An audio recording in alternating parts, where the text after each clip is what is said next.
But the senator, while indoctrinated, could not explain his toxicity.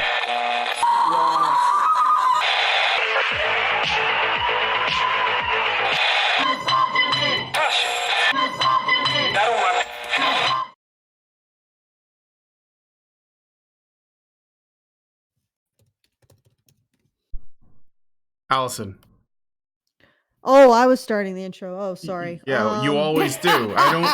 Yeah, okay. Oh, let's do that thing where I start the intro on the Rantzerker. Oh, wait, that never happens. Hello and welcome to Honey Badger Radio Rantzerker number I don't give a fuck.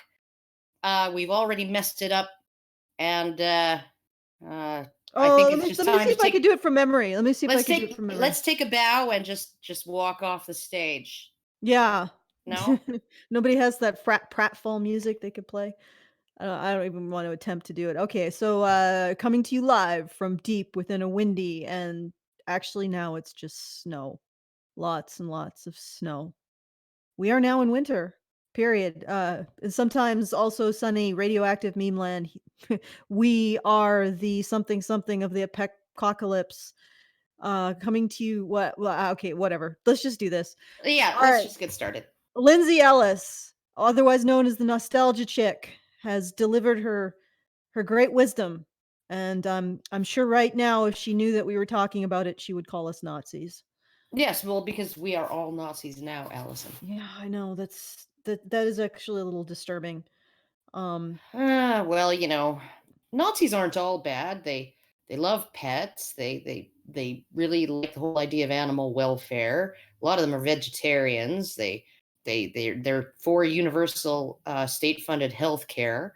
They want a strong economy and workers' rights. Yeah. All of that. So, I mean, I guess like they're. Well, yeah, maybe you could just overlook the fact that they need to have a scapegoat to make all of that happen, eh? You know what I think? I think every time the left argues against sort of opening a second tier in Canada's healthcare system to take some of the weight off of the publicly funded system, because you have two ways of controlling access to healthcare or restricting access to healthcare. One is money. That's the one that's used in the United States. The other is time. That's the one we use here, right? So you have people who, sit with a fucked up knee and they can't work and they're in constant pain and they're limping. And so by the time they get in for knee surgery to fix that knee, they've been limping so long they've fucked up their other knee already, right? And then they wait, another 6 years for that. So there are people who are like saying, okay, well, these giant expensive MRI machines are only operating 12 hours a day in these hospitals. We could allow private clinics to essentially lease time on these MRI machines when they're not in operation, and have people who can afford it pay for their own MRIs. And everybody screams, no, that's not fair. Okay. And I think I'm just going to start calling them Nazis. You just call them Nazis. Yeah, well, that seems to be the way it goes. I wonder if people who do that, who call everybody who disagrees with them a Nazi, and basically says that they should be scapegoat or they should have their rights removed, if they've considered that maybe that's the same dynamic of requiring a scapegoat in order to pursue your political ends as the original Nazis. As the Nazis, yeah. You just need a group of people that you can demonize. Yeah, and then everything's okay. They can act as your hate sink. A lot of families have a hate sink too, right? It's just the one person in the family that everybody just gossips about and they don't invite to anybody's birthday party. Right? And they treat like shit, Yeah. And so it's like a lot of families have it. Wolf packs have the Omega, that everybody picks on and treats as a scapegoat and blames for everything bad that happens. So human societies, you just need a hate sink. Well, too bad in our particular society, we've decided the hate sink is the group of people who are most responsible for actually running and paying for it. Because that seems like it has sort of a limited utility. Might backfire one day. Yeah. You never know. You never know. Let's induce like drug resistant depression through repeated social defeat of the one group of people that's keeping everybody else afloat. That's not gonna come back and bite us in the ass. Anyway, speaking of biting us in the ass, Yes, let's let's get let's on get to let's Lindsay get on to Ellis. Lindsay Ellis, nostalgia chick for those who don't recognize the name. Oh, XOXO. Okay, great. Can you Lovely. I guys? already hate. I Yeah, we already can hate hear it it. because I already hate it because of the music. Yeah, you Yeah, guys no, can. it's You guys can hear it. Okay, good. All right, yeah, let's I do can. this.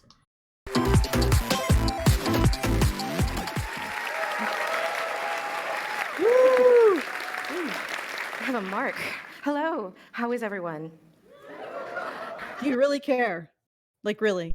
For the record, in case you're wondering, the colors are off because I applied some filters, and the playback speed is a little bit faster, 1.25. This is number one because the show would go on for years otherwise, and number two, again, just to protect us from copyright. So. Oh, and we should probably also read the title. The agony and the ecstasy of being hated on the internet. Yeah. Hey, maybe she'll say some things that remind me of myself. Yeah, no, I'm sure that she will. I mean, um, of you, certainly not of me. Oh yeah, no, because you're not hated at all.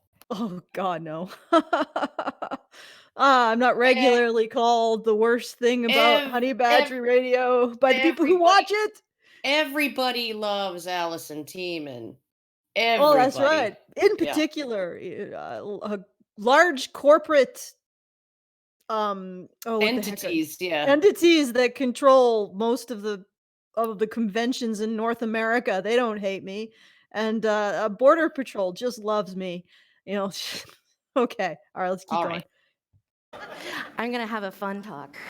This is gonna be the light, jaunty one of the day. So, like he said, content warning. There's gonna be some Nazis.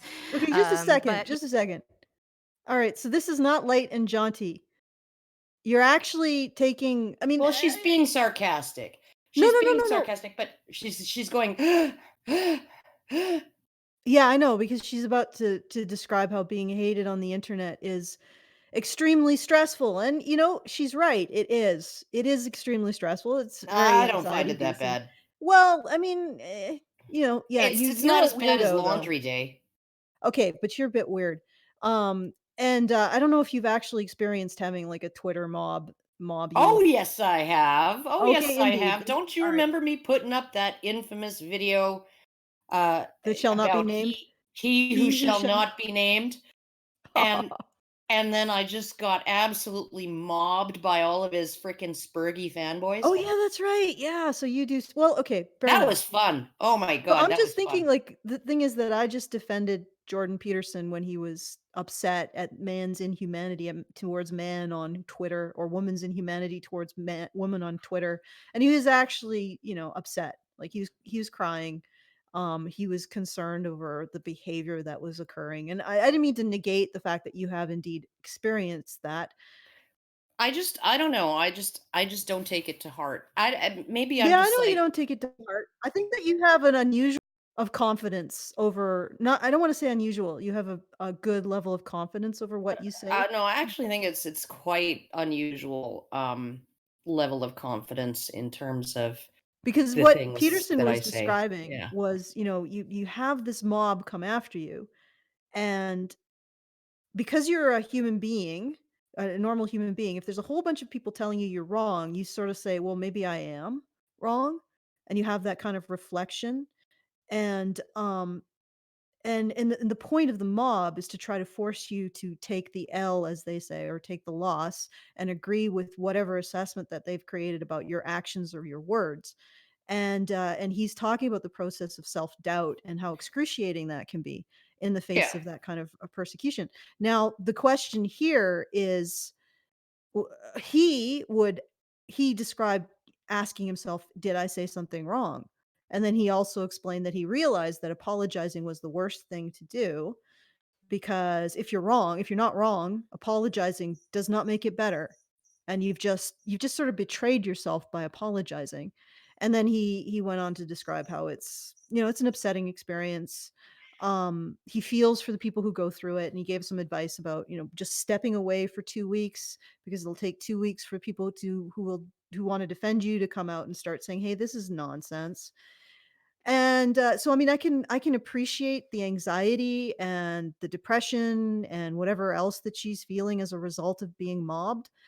But I wonder if it's like, does when Lindsay Ellis was mobbed by these people, did she stop and say, "Am I wrong about something?" Ever? I don't know. Maybe she's like me, and she knows she's never wrong, um, ever about anything. No, like the thing about all of this stuff, right? And it's like I've been wrong lots of times before, mostly about sort of details, factual details, and stuff like that. When I am, I leave my error up. I might put a strike through it, and then just an immediate correction right immediately after it if it's in text, right? Or something that a little blurb underneath the video saying, here's what I got wrong. I try to be factually correct. I don't consider any of my opinions to ever be wrong. They're opinions, right? They can't. It's not. It's a little harder to determine right or wrong about those. And when I say something that I'm not 100% sure of, or it's just like it's just a theory, a game theory, I just say this is conjecture, right? Or this is my opinion, or this is what I think is going on, right? And I try and cover my ass in all of those ways, but I've never had a problem. Like the only problem that I've ever had, the only thing that I've ever really worried about was people showing up at my house. Right? I mean, like, I would find that really distressing. I still have from the Dana Michael Fash release from custody here in Edmonton, and he had a real hard on for the person who used to own this house. And as far as I know, he thinks she still lives here. So we were prepared for him to maybe show up at the house. He'd stalked her for quite some time and shown up at the house several times. But so my weed whacker is still in my front hall, plugged in, ready to greet anybody who comes to my door. Yeah, just be careful of that, because that's considered to be assault in Canada. Oh yeah, I know, but when you got a 500-pound 6'5" tall man who's guilty of the torture and murder of 2 women, I don't particularly care. Yeah, that's true. It's Yeah, it's definitely showing up on my doorstep, looking to kind of settle a score between him and somebody who used to live here. Yeah, I'm not particularly concerned about my legal liability in that instance. It's So pretty crazy that there is even one. But regardless, so I mean, I can appreciate the stress that you might have facing a Twitter mob. I am not I'm not hard-hearted in this. So I will extend my compassion to Lindsay and say that it I'm is not something. hard-hearted in it either. It just doesn't affect me the way it affects other people, but I do understand how it affects other people, and Mhm.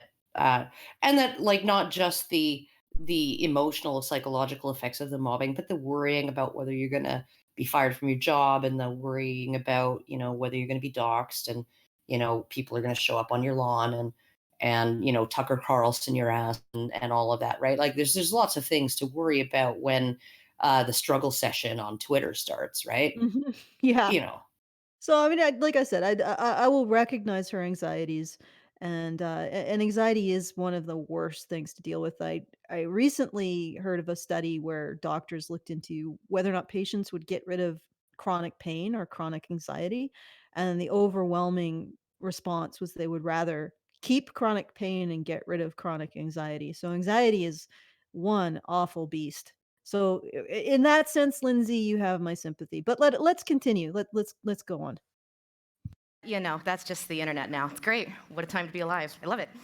So, my name is Lindsay Ellis. I primarily work on YouTube. I do media criticism, which is kind of a fancy way of saying I spend an hour talking about how much I hated the Beauty and the Beast remake. I also do have a show where I talk about film theory concepts, because that's my area of study, using only Michael Bay's Transformers. I'm also the host of PBS Digital Okay, Studios It's I think Lit, we which need to is... stop here. This is just intro stuff. I don't really think it needs a remark, except Yeah. why would you have criticized Beauty and the Beast? Wasn't it woke enough? Well, Okay, I watched lots the of video. people hated it. Yeah, lots of people hated it. I watched the video that she made about it, and her criticisms have nothing to do with its lack of wokeness, but rather the ways in. Here's the thing, all right, with that briefly. If you make a film that's woke and you try to appeal to the woke crowd, okay, they will still find stuff wrong with it that's not woke enough, and that's what they're going to take away from it. So there's no way you can win. And that's basically what her video is. It's just showing how the film is it's not woke enough still, because there is certain things that it didn't handle up to the standard that she believes it should be. So it's never enough. Okay. And that's basically the reason.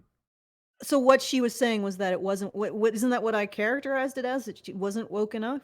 Basically, yeah, it wasn't woke enough, despite the fact that they went all out to try to be as woke as possible. So. All right. Yeah. Okay. Let's just. All right. Let's continue. Is going to be relevant in this talk. So I thought about having this talk when a friend of mine became the nth or so person sliding into my DMs like, hey, there's an alt-right mob after me. You know what this is like. What do I do? And I kind of had a moment where an alt-right mob.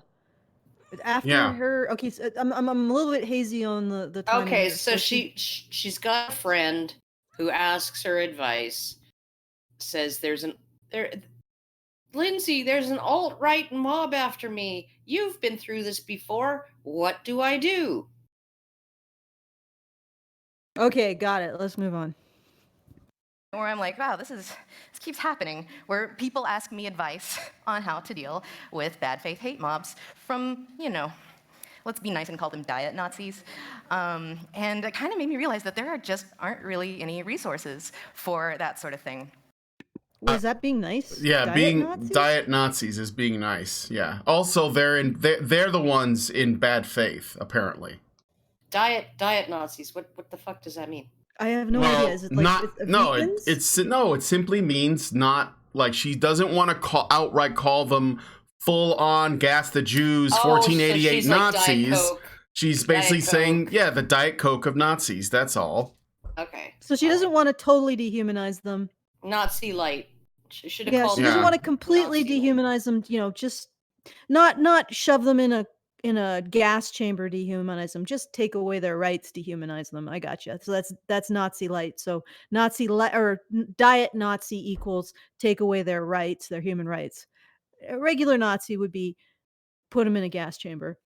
I guess so. So that's what you want to do with us, Ellis. Man, I just find this hilarious. Like she right off the bat, she's dehumanizing everybody who doesn't agree with her, I think. Yeah. Or maybe people are mad, right? And here's the thing. We have this problem right now where you have feminists like her saying, people should be allowed to express their opinions. People should be allowed to, express their emotions, right? And I have every right to be angry, and I have every right to express that, right? But then when it comes back on them that something that they said or did made other people angry, then all of a sudden that's harassment when those people express that. And it's just like, and these are anonymous people, these are just like people who like wash dishes for a living or like, fix cars or whatever. She's a public figure. She's got a big platform where she can express her opinions, right? Most of the people who are probably yelling at her and angry at her are not people in that position. I would consider most of them are probably not the people in that position.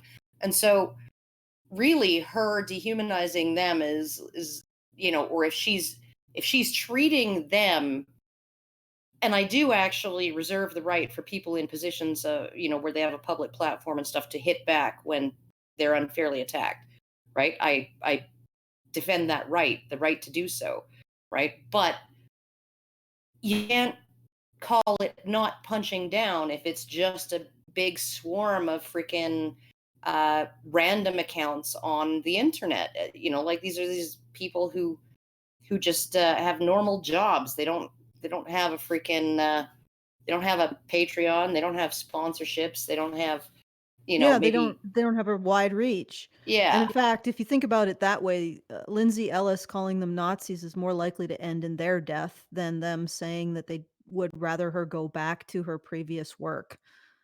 Because with the power and influence she has a great deal more responsibility for dehumanizing other people than they do for I mean, Lindsay, do you realize that? You have a reach that far exceeds the average person. So when you start talking about a group of people as not deserving of human rights, and that's what you mean when you say Nazi, I don't know how far you want to take it. I'm pretty sure you probably want to take away freedom of speech, probably due process from people you regard as Nazis. You want to definitely reprogram them. So likely you're going to be taking away their freedom of association and their right to determine what they should have to experience in their media and their education. I don't know if you would go as far as saying, well, let's just simply exterminate them. But when you talk about when you start using dehumanizing language like Nazi, with the power that you have, and you don't seem to recognize what you're doing, that gives me a concern. That gives me a deep concern about where you're going with all of this. Yeah, And I don't you start with a request for empathy, and I definitely have empathy for anybody who's dealing with anxiety, certainly. You start with a request of empathy for what you're going through, and then you turn around and you dehumanize unspecified people that I assume can only be people who just disagree with you. You dehumanize them on a fundamental level. And I'm like, I want to compare this to how Jordan Peterson talked about his situation on Twitter. Nowhere did he say that the people coming after him or other people were Nazis, nor did he dehumanize him. Yes, he talked about the emotional effects on him as an individual and other individuals who go through it, the anxieties, the stress, the depression, the questioning of oneself. He definitely talked about all of that, but he didn't dehumanize the people doing it. Lindsay, you're dehumanizing the people who disagree with you. That is a very, very, very bad place to be in with your level of power. You terrify me. Oh, like honestly, I don't necessarily think that's her intent. Like I think she's dumb enough that she has no real idea how much power there is You're in. not really convincing me I shouldn't be terrified of this woman. Okay, yeah, no, you'd be terrified, but don't be terrified because it's her intention that the people that she labels Nazis are going to be exterminated or even expunged from the internet or Well, even but think lose their about jobs or what they're whatever. suggesting about people that they label Nazis. I know, I know, I That know. they lose their human rights. And Well, once you start down that dark path, what stops you? Especially when you don't have a situation where you engage in any kind of self-doubt. okay, yes, she would never make the leap from denying them their right to express themselves on the internet or on Twitter or whatever, like having their account deleted or whatever. She would never jump from there or tiptoe from there or slippery slope herself from there, no matter how much inertia her body looks like it could accomplish down a slippery slope. You would never see her actually Oof. extrapolating that the potential end result of any of this could actually be people being beaten up, people being, innocent people being beaten up, people who just made the mistake of having a bad day and taking their bad day out on somebody who said something that pissed them off on the internet one day, right?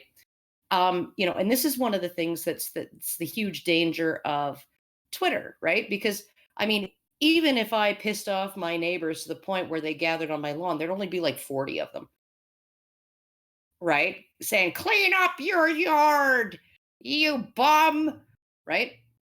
You're bringing our property values down. And that isn't music. And make your dog stop barking, right? Okay, like there'd only be 40 of them, right? But when it's Twitter, and this is one of the things that I think that has been conflated, right? Is this idea of online harassment. Well, it's not, it's only harassment. Okay. a person may be harassed when none of the people doing the harassment is actually technically a harasser, right? Because harassment has to be repeated and severe, right? And so you have to have one person engaging in repeated, severe, abusive comments and tweets and stuff like that. One person, that person is guilty of harassment, right? You may have someone who's harassed, like who feels harassed, and any person would sort of colloquially describe it as being harassed because 1,000 fucking individuals descended on their Twitter timeline and left 1 or 2 tweets each. And none of those people who did that are guilty of harassment.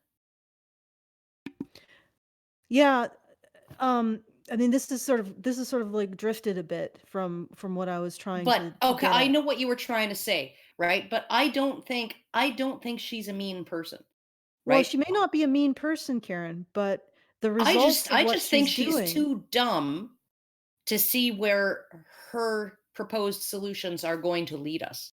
Well, yeah, she may be too dumb, or she may be too wrapped up in her own particular like psychology to realize that what she's doing, she's in response to getting mean tweets, she's dehumanizing people by Yeah, using very, very powerful terms that when you start the process of dehumanizing, what happens is that you have to justify your previous dehumanization. I mean, there's nothing stopping you.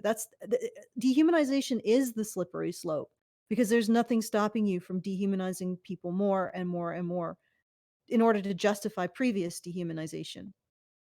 And it really does start with this idea that a group of people are responsible for like a sinister conspiracy putting your group down, and then it goes to from that to like they're actually active criminals putting your group down, and then you just keep going and going and going.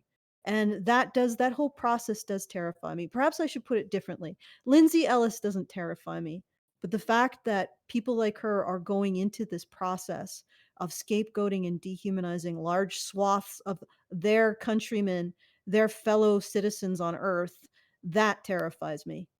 there you And go. I wish that I wish she would just step like a step to the left or the right and realize that there is light there.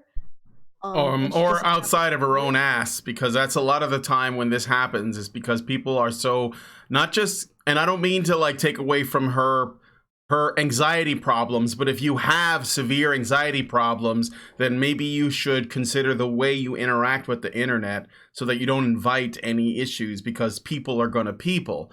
But I think that there could be some degree of narcissism, maybe not from her, but I do see it where people assume that when someone disagrees with them, even if they vehemently disagree or they even do it in an insulting way on the internet, they see that as dehumanization, even though the only person that's being affected is their opinions and their views. And then they proceed to counter that by dehumanizing entire, like you said, groups of the population, and then they act like it's a defense mechanism and they're just punching up, even though they're the ones that are at the XOXO Fest speaking in front of an enormous audience. So they're punching down is what they're doing. Absolutely, right? Punching down, and they're punching like a shit ton of people at the same time. So it's a completely disproportionate view of the discussion. In fact, this is the most important thing to me anyway from this particular interaction. She never tells us what these people did that makes them Nazis. She just said, Nazis did this to someone who talked to me. The alt-right came after me. Based on what? Like what? We don't know this. She didn't. Not only is this an anecdote, which doesn't prove anything, but it's completely unsubstantiated. We just have to accept it. Why? Yeah, and we don't know what the person said to, and invoke the wrath of the internet. We don't know whether they said something like absolutely butt fuck retarded or super fucking evil or bigoted or really trolly or just edgy. I mean, like, when Kanye West said, like, 400 years, that sounds like a choice. people acted like that was just some crazy bigoted shit that he said, but they didn't even stop to think about what he meant by that. So how do we know that someone wasn't just being edgy, or they were trying to make a point and people ignored it? I mean, we don't know. So Yeah. Okay, let's listen to a bit more. All right, let's keep going. And I had the sad realization that I kind of had become an expert in surviving that sort of thing, because it has happened to me many, many times over the years, and I just never talk about it because I don't really want to draw attention to it. And there's sort of two internets, because people who, if you know who I am here, you probably don't know me in the same way that people in the other internet know me, which is like, you know, SJW punching bag. And a lot of times people are surprised to like learn that, like, I've been through it. She's saying you in the audience probably don't spend any time in the places on the internet where the people who attack me come from, right? I so gotcha. you see me as like, you know, this great person or whatever, and you know, super awesome or interesting. They see me as an SJW punching bag. She's basically saying there are two internets. There's the internet that's you guys, which are decent people that like me, and then there's the internet that doesn't like me, and they're the bad guys. She's drawing a line in the sand. So the difference between the two internets is basically belief in this moral caste system that they're creating based on historic harms. They basically tribes made by historic harms. Does that make sense? She's saying that there's two internets, and one of them thinks I'm wonderful, and the other one hates me for no reason. But here's the thing: the real difference between the two internets is their belief system. Yeah. One doesn't buy into creating a moral caste system based on past injustice or oppression, alleged or real, case may be, and the other does. Yeah. So I mean, there's a little bit more than just, oh, this internet hates me for no apparent reason. Well, there is a reason. It's because you're trying to subjugate them to your moral caste system. It's like it's so bizarre because it's like watching conquistadors being like, well, why do the Aztecs hate us? Well, because you're bringing Christianity at the point of a sword, Lindsay. That's why they don't like you. And you're missing that point because you think that you don't think that Christianity is a belief system. You just think it's reality. Did you get my analogy? Mm-hmm. Yeah, we got it. Okay, because sometimes I think that I'm esoteric and you're not. Well, sometimes you are, but not this time. Okay. All right, let's go. Let's move on. So I'm going to talk about this today, and this is actually kind of the first time I've really talked about that, so it's exciting. So this is sort of a story about a thing that happened to me last year. It's a jaunty little thing I like to call the white genocide incident. That was supposed to be funny. You better laugh, because this was hard. Like. It's funny because she thinks it should be seen as funny, and the audience was a little bit mixed in their reaction because joking about white genocide. Well, joking about any kind of genocide. Yeah, joking about genocide in general should be something that people are a little bit like, oh, I don't know, can you do that? And it's entirely possible that a lot of the members of the audience also don't or they don't know about it. Yeah. Yeah, they're not familiar with the ideas behind, you know, like sort of white genocide and that whole alt-right white nationalist sort of like narrative theory hypothesis. Yeah, observation, whatever you want to call it. So no, I agree with that. I think it's not so much the audience reaction, but Lindsay Ellis's reaction to the audience reaction, where she's basically saying, that was a joke. Why isn't anyone laughing? And it was almost like, wait, you're supposed to find this funny because obviously it is, because white genocide is funny to me. And so, you know, as a joke topic, maybe not literally. Yeah. If it was any other kind of genocide, they would not be allowed to laugh. No, you know, just like you're allowed to make jokes about men dropping the soap in the shower in prison, but you're not allowed to make rape jokes. Yes, right. Unless you're Lindy West. She actually went on some freaking debate show against a comedian. I should find the link for you guys.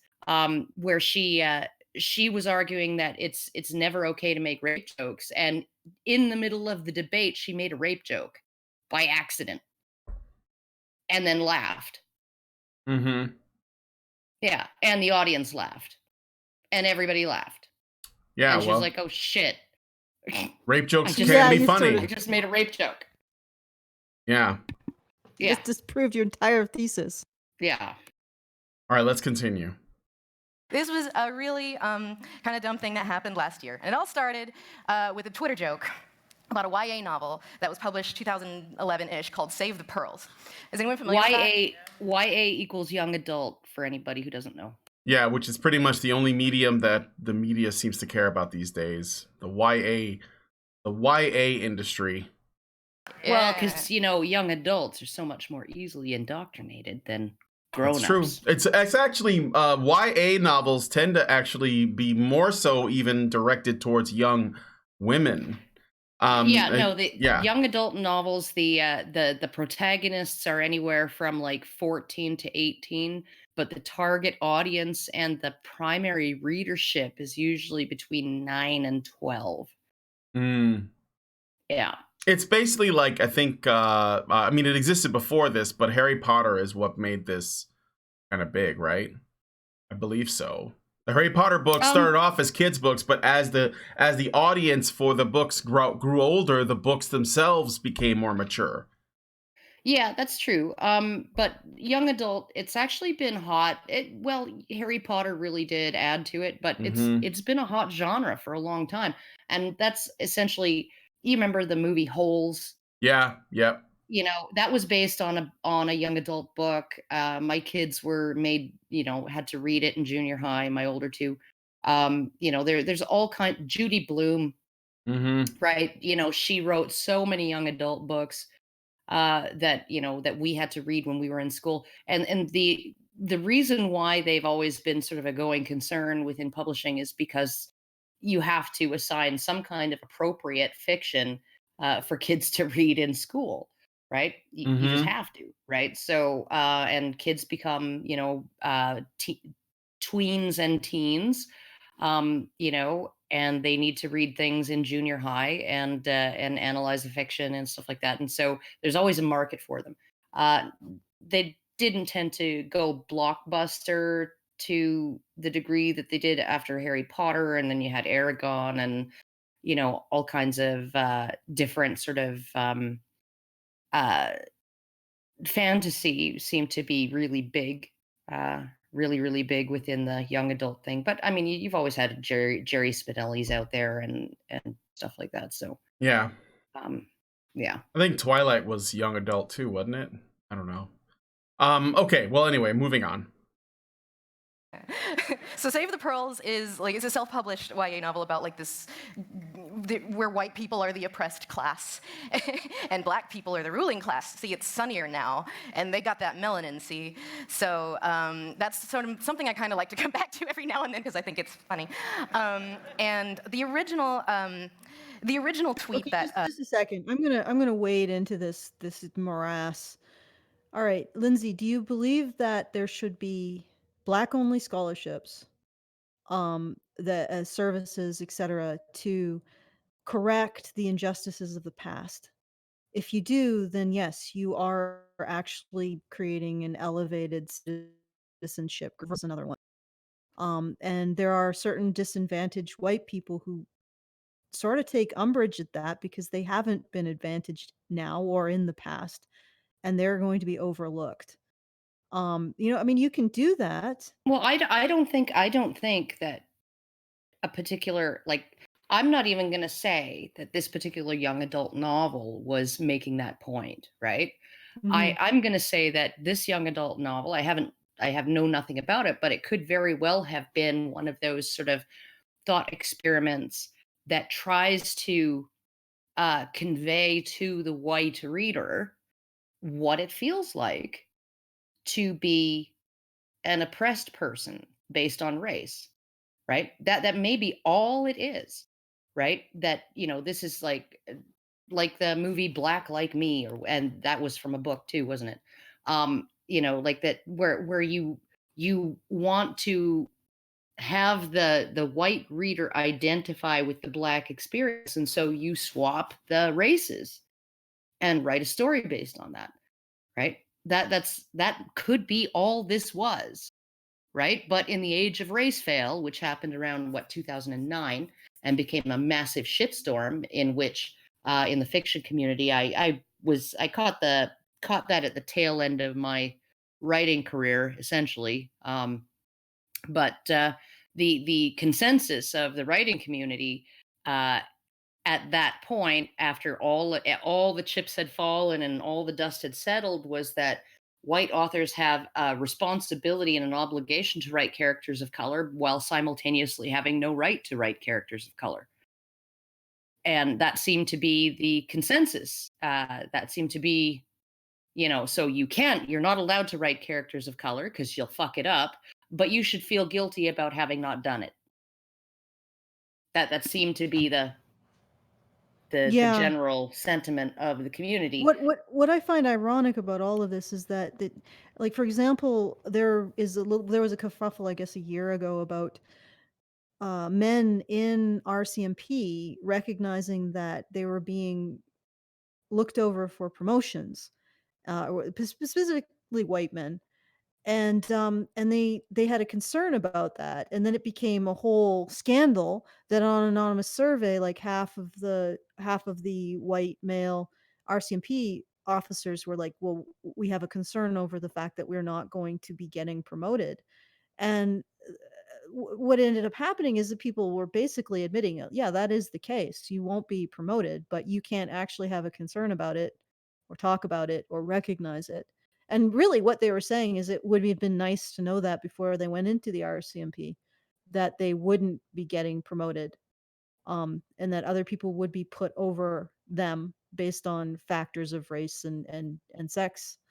So I find that remarkable that Oh yeah. simultaneously with creating this hierarchy, this Mhm. moral caste system based on superficial features like skin color and past harms, that they don't want to recognize that is indeed what they're doing. And I would like to add that this is not sustainable in any sense. No, it's not. Like my man works for a large multinational firm, and he's sort of in the tech area of it, in an engineering department on a floor full of engineers and computer scientists, and they at one of the last big general meetings of the company, which they film and broadcast for all of the employees who are actually stuck at their desks working. Somebody in the audience actually said, well, if we're having such a record year, why are you going to hire all of the contractors, right? Because they have this new business model in a lot of these big companies now, where they don't want to give employees benefits or sort of the promise of a continuous job or promotion or anything like that, right? They and they want to actually have separation of liability, right? So if it's their employee who screws up and something explodes and 6 people get killed, right? Well, that employee is their employee, and there's no degree of separation there. But if it's a contractor, well, that's a separate business that has its own liability. And yes, we may still be held partially responsible for it, but not as responsible as if it was an actual employee, right? So I mean, like, there's all these things, these things that contractors don't get that employees get. And so this guy asked, well, if the company, you say the company is doing great, so are you going to start hiring the contractors? And they came right out and said, yes, well, we're looking for we're looking specifically to hire women. We're also looking specifically, we've done some recruiting down in Black colleges in the US, and uh and all of this. And it's like, so they literally said, right, if you're a white man or an Asian man, you're shit out of luck, right? Because we already got plenty of you guys. Yeah, so it doesn't matter how much merit you show, because you don't have these superficial factors, you're going to be excluded from having the benefit of the merit you've shown. Yeah. And this is horribly dehumanizing. And I can Well, see I can see a and they reason just why come a right lot out of and groups. say it.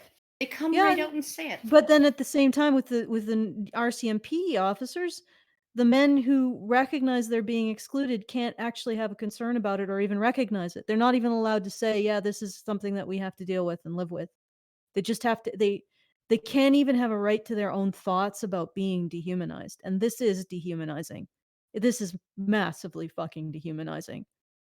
And that's what I see when I see these. I had somebody in the comments, um, when me and Mike, Dr. Randenbergham, were doing a response to Peter Coffin's response to Jordan Peterson going into rehab, which I guess amounted to, because he's a self-help author, he can't actually seek help from other people.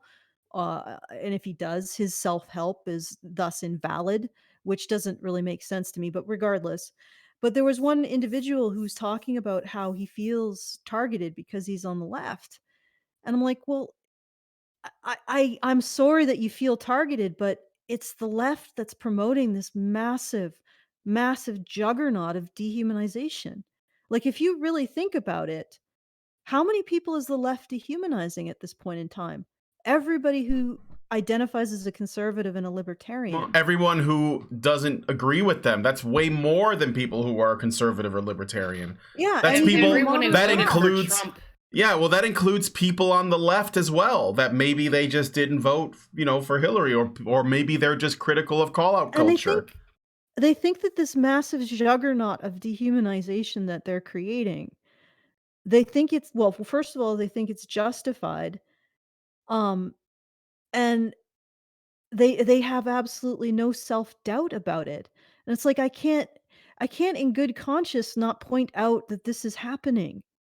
And, and they also think it's justified because the people that they are dehumanizing don't look outwardly like a separate group. But I would argue that they are dehumanizing a group, a phenotype, a distinct human phenotype.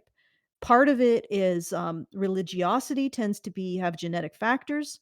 So religious people tend to be not distinctly, and I wouldn't want to say abnormal, they're normal, but they are a distinctly different group from people who are not religious. And then conservatives may also have a different, maybe a different human phenotype. And certainly people who have a greater difficulty adhering to the main narrative of society. So just agreeing with what society says is true. People who have difficulty with that, the scientists, the revolutionaries, throughout history, those people, the disagreeables who have to pursue their own truth and thoughts, they're also dehumanizing them. All of those people. It's a huge amount of dehumanization coming off from the left, and you can't just ignore that fact. And I don't mean to single out the left. I do know that the right has engaged in dehumanization in the past, and certain religious groups, etc. But it's like, we have to deal with the here and now, and somebody is getting up on a stage in front of a large audience being cheered for dehumanizing a huge group of people based on no clarified factors. We can only assume based on the fact that they disagree with her. And nobody's like, whoa, this is a little dangerous. Well, but she's just so darn cute. Oh my God! What the hell? Get over here. Okay, shall we move on? Yes. Okay, let's move on. Precipitated It is gone because I have a Twitter deleter now that automatically deletes everything that's more than a year old. Highly recommend that just to cover yourself. Whoa, we need to unpack that, Lindsay. Just to cover your ass, you delete tweets that are more than a year old. Is that because the juggernaut of dehumanization is constantly needs a new thing to ostracize people on? And you realize that maybe something that was okay, that you said that was okay a year ago, is going to suddenly become the means by which you are ejected from your community and subject to constant social shaming and become a Nazi? Yeah. Maybe of course. She used to use the word gay until it was no longer okay to use gay to describe things that are lame. Oh, and then eventually people got mad at lame because that's ableist. Right? And tone deaf. Yeah. And so, I mean, or maybe she's just personally, I think it's fundamentally dishonest to delete anything. Mm-hmm.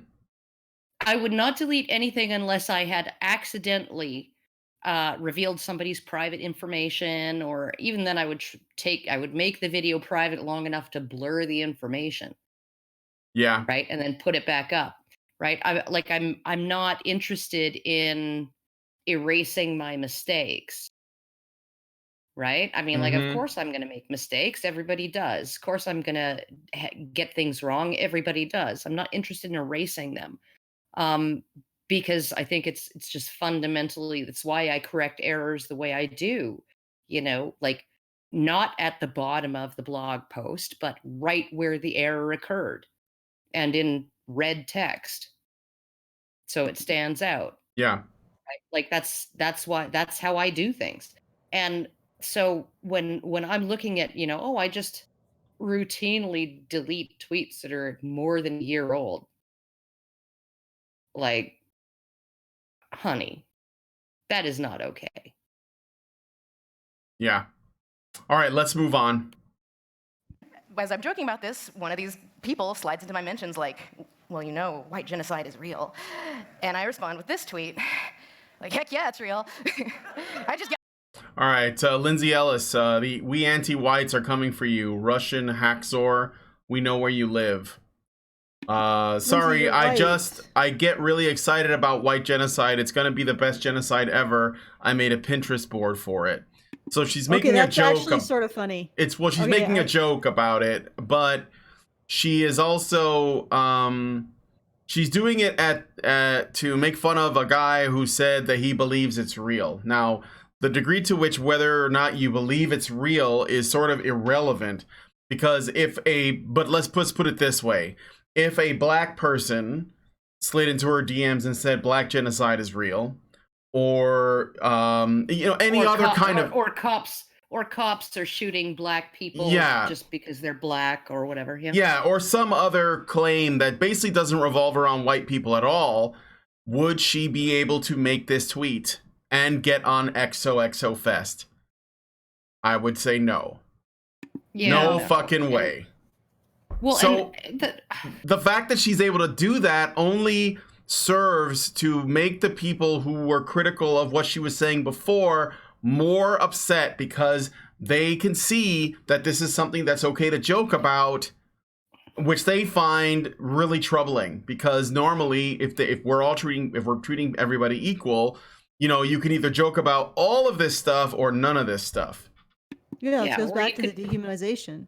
you could just say, I don't believe that, right? You Yeah. just say, I don't believe that. Here's why, right? You could treat it like, because obviously it's probably a serious thing, a thing that a lot of people take seriously, right? And like, the issue with the word genocide is that people think it's about death camps and crematoria and machetes and mass graves and things like that. And no, it's not. The Canadian government just declared uh, the treatment of missing and murdered Aboriginal women in Canada tantamount to a genocide.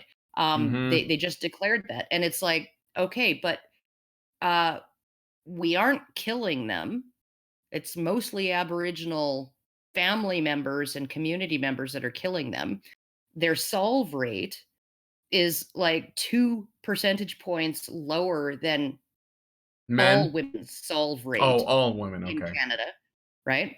Okay, and so that's not, it's not particularly egregious difference.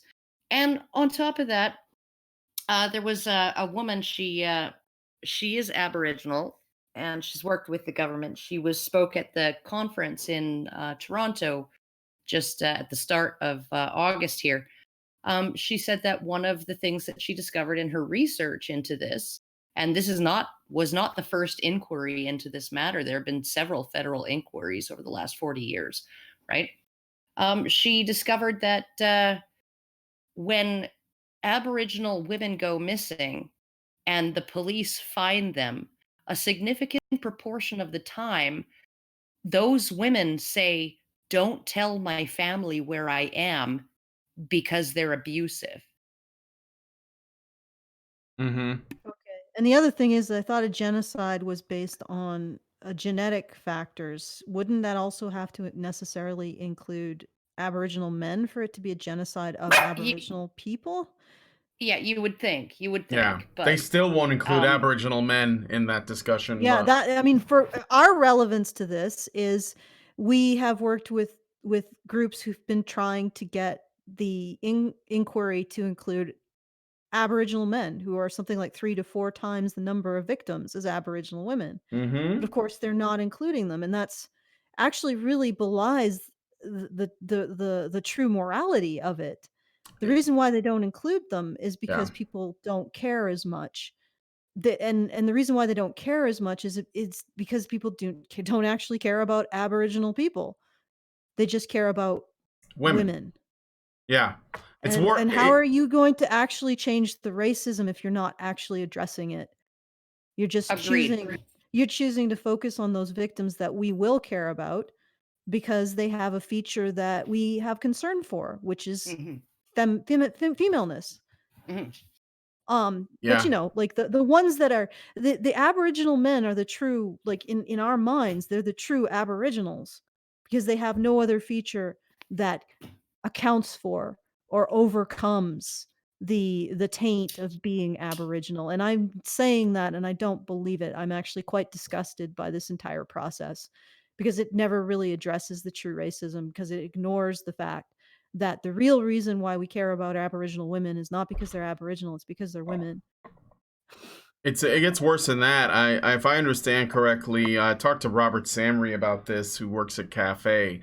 He told me that Cafe worked really hard to try to get them to expand this, I guess you could say, investigation to include men and LGBTQAAIP2 plus people under that umbrella with women in terms of these victims.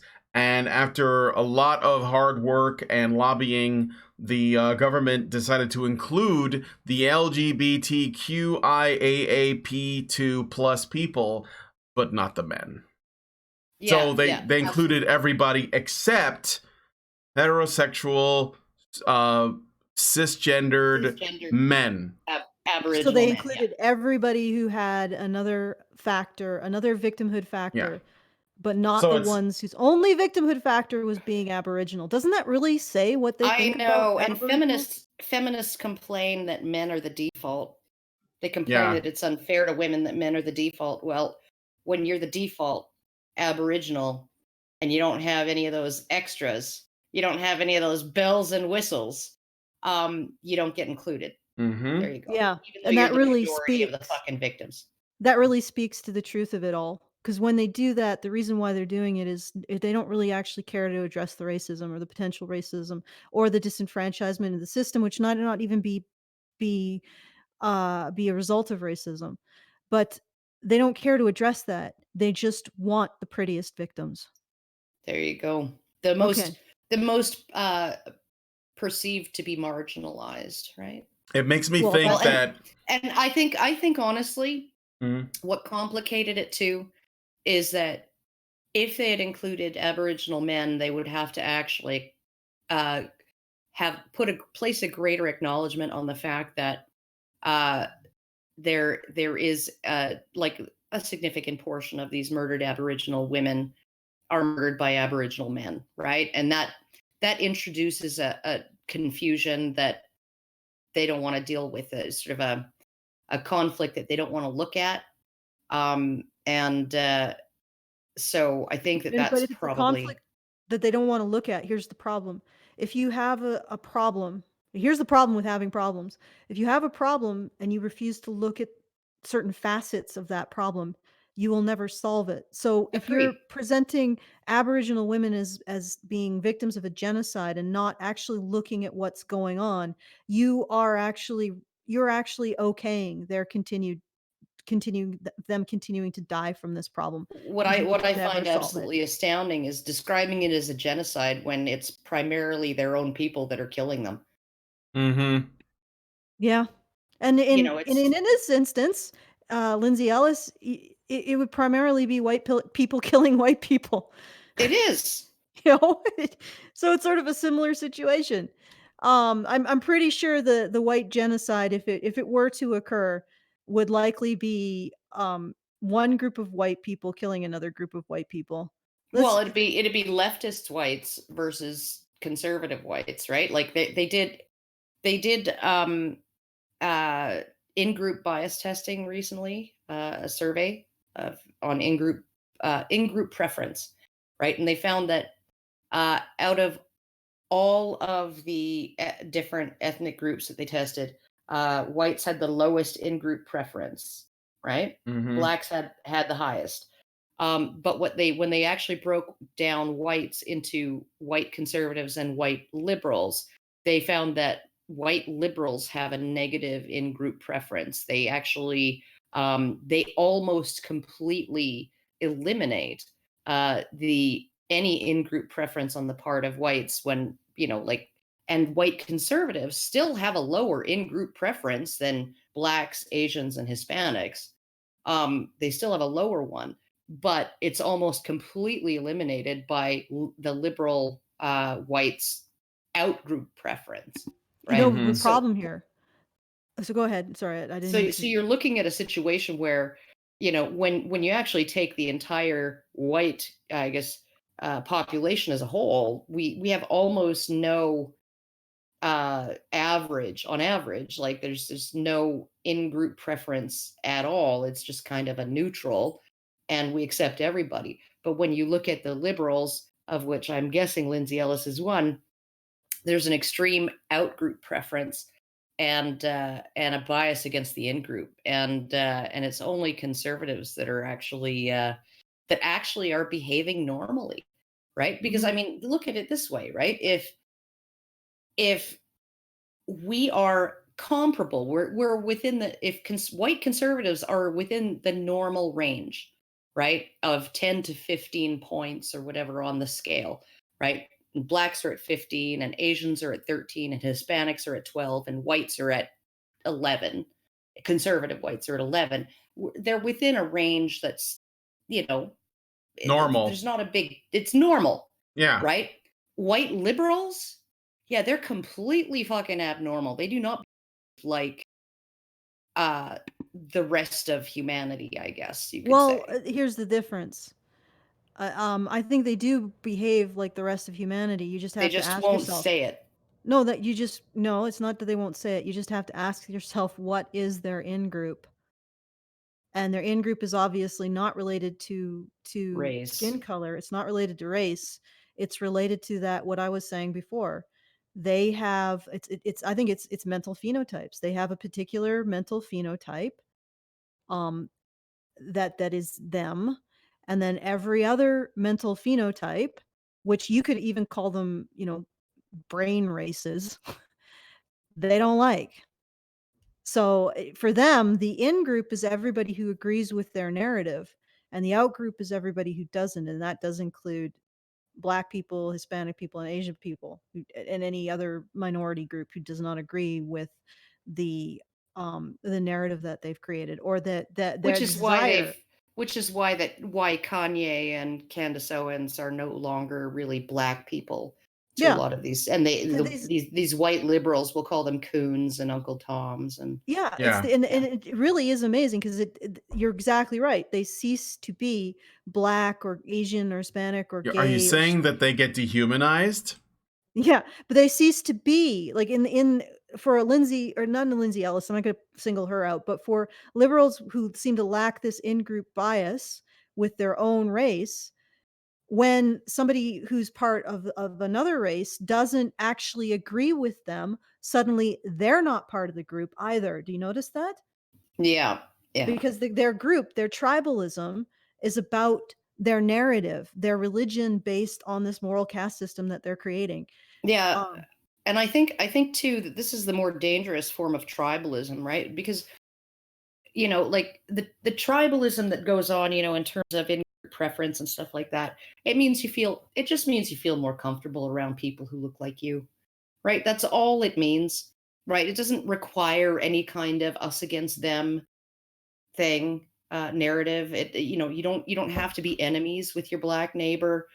You just have to be like maybe not maybe feel more comfortable hanging around white people than around, black people or whatever, right? Like but there's nothing us against them in the statement that I just feel more comfortable in a community that full of people that look like me, right? There's nothing there the saying that because I can't trust anybody who looks different or because those people are all bad people, right? There's no because there. There's just I just feel more comfortable around because they like the same things and they listen to the same music and we eat the same food, right? When I go to dinner at my white friend's house, I know I'm not going to be fed something that's like really alien to me,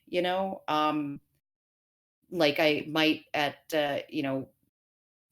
say an Indian friend's house who might feed me lentils and rice that's too spicy or something like that, right? So I mean, like you're looking at sort of banal commonalities, right, that seem to really cause this, in group, even just the accents that you speak in and the TV shows you watch and all of those things that oh, do you like sports and all of that stuff, right? Those kinds of things, people who like sports hang out together and they prefer to hang out together. That doesn't mean that they hate people who don't like sports, right? But with this narrative, right, that the liberals are forming their in-group identity around, it does involve essentially hating everyone who is on the outside of that. Everybody who doesn't agree is a Nazi. Is a Yeah. person who deserves to die. Like literally, Lindsay Ellis. I don't agree with Lindsay Ellis. I deserve to be shot in the head and left in a ditch. Like I don't I know think that. she thinks that. No, but think about it. That's the overwhelming response to Nazis in our fiction. Is to kill them. Yes, Like, but I think also the term Nazi has become sufficiently watered down. Well, she said diet Nazi. That means not shot in the head and thrown in a ditch, just maybe beaten within an inch of your life and then offered an opportunity to, repent, apologize, and reform. That's right. Or maybe just kicked off of Twitter. Or maybe just kicked off the internet. Social media and silenced. What we do with incels. It works out because incels are Nazis too, and they should probably just be isolated to the point where they become radical mass murderers or suicide victims. I think what you're getting at ultimately, Karen, if I may be so bold, is that the in-group bias that you see with most quote unquote races is just sort of a mild preference for people who resemble you, talk like you, eat the same stuff, et cetera, et cetera, et cetera. But the in-group bias you see with liberals, the kind of tribalism you see with that is a very aggressive form of in-group bias because I don't think they tolerate, and you can see it in their dehumanizing language. They don't tolerate anybody outside of their group who doesn't believe as they do. Yeah, even people of other races, and it's like, and it is, you can tell that it's extremely aggressive because it has gone from 11 points or whatever that the conservatives are at, 11 points out of 20 or whatever, however the fuck they measured it, but it was like something like 15 for blacks, 13 for Asians, 12 for Hispanics, and then 11 for white conservatives. It's gone from 11 for white conservatives to negative 10 point something, right? So that's pretty powerful because that's actually double, right? You're literally taking normal, bringing it down to 0, and then bringing it down a roughly equal amount beyond that, right? So this is twice as tribalistic as any of the other groups measured.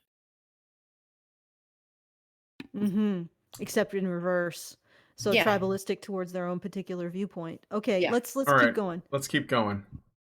Yeah, I love it. I got a Pinterest board ready to go. So, 5 retweets, 31 likes.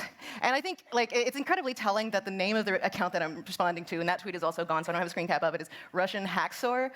Always a good sign. So this was in April 2017. Flash forward a year later, summer of 2018, it's the weekend of Comic-Con International, and guess who gets canceled? It's James Gunn. All right, I'm just pausing it there for the banana. Is there some sort of backstory to this James Gunn? She goes into the story of James Gunn. So James Gunn is a film director. He worked with Troma.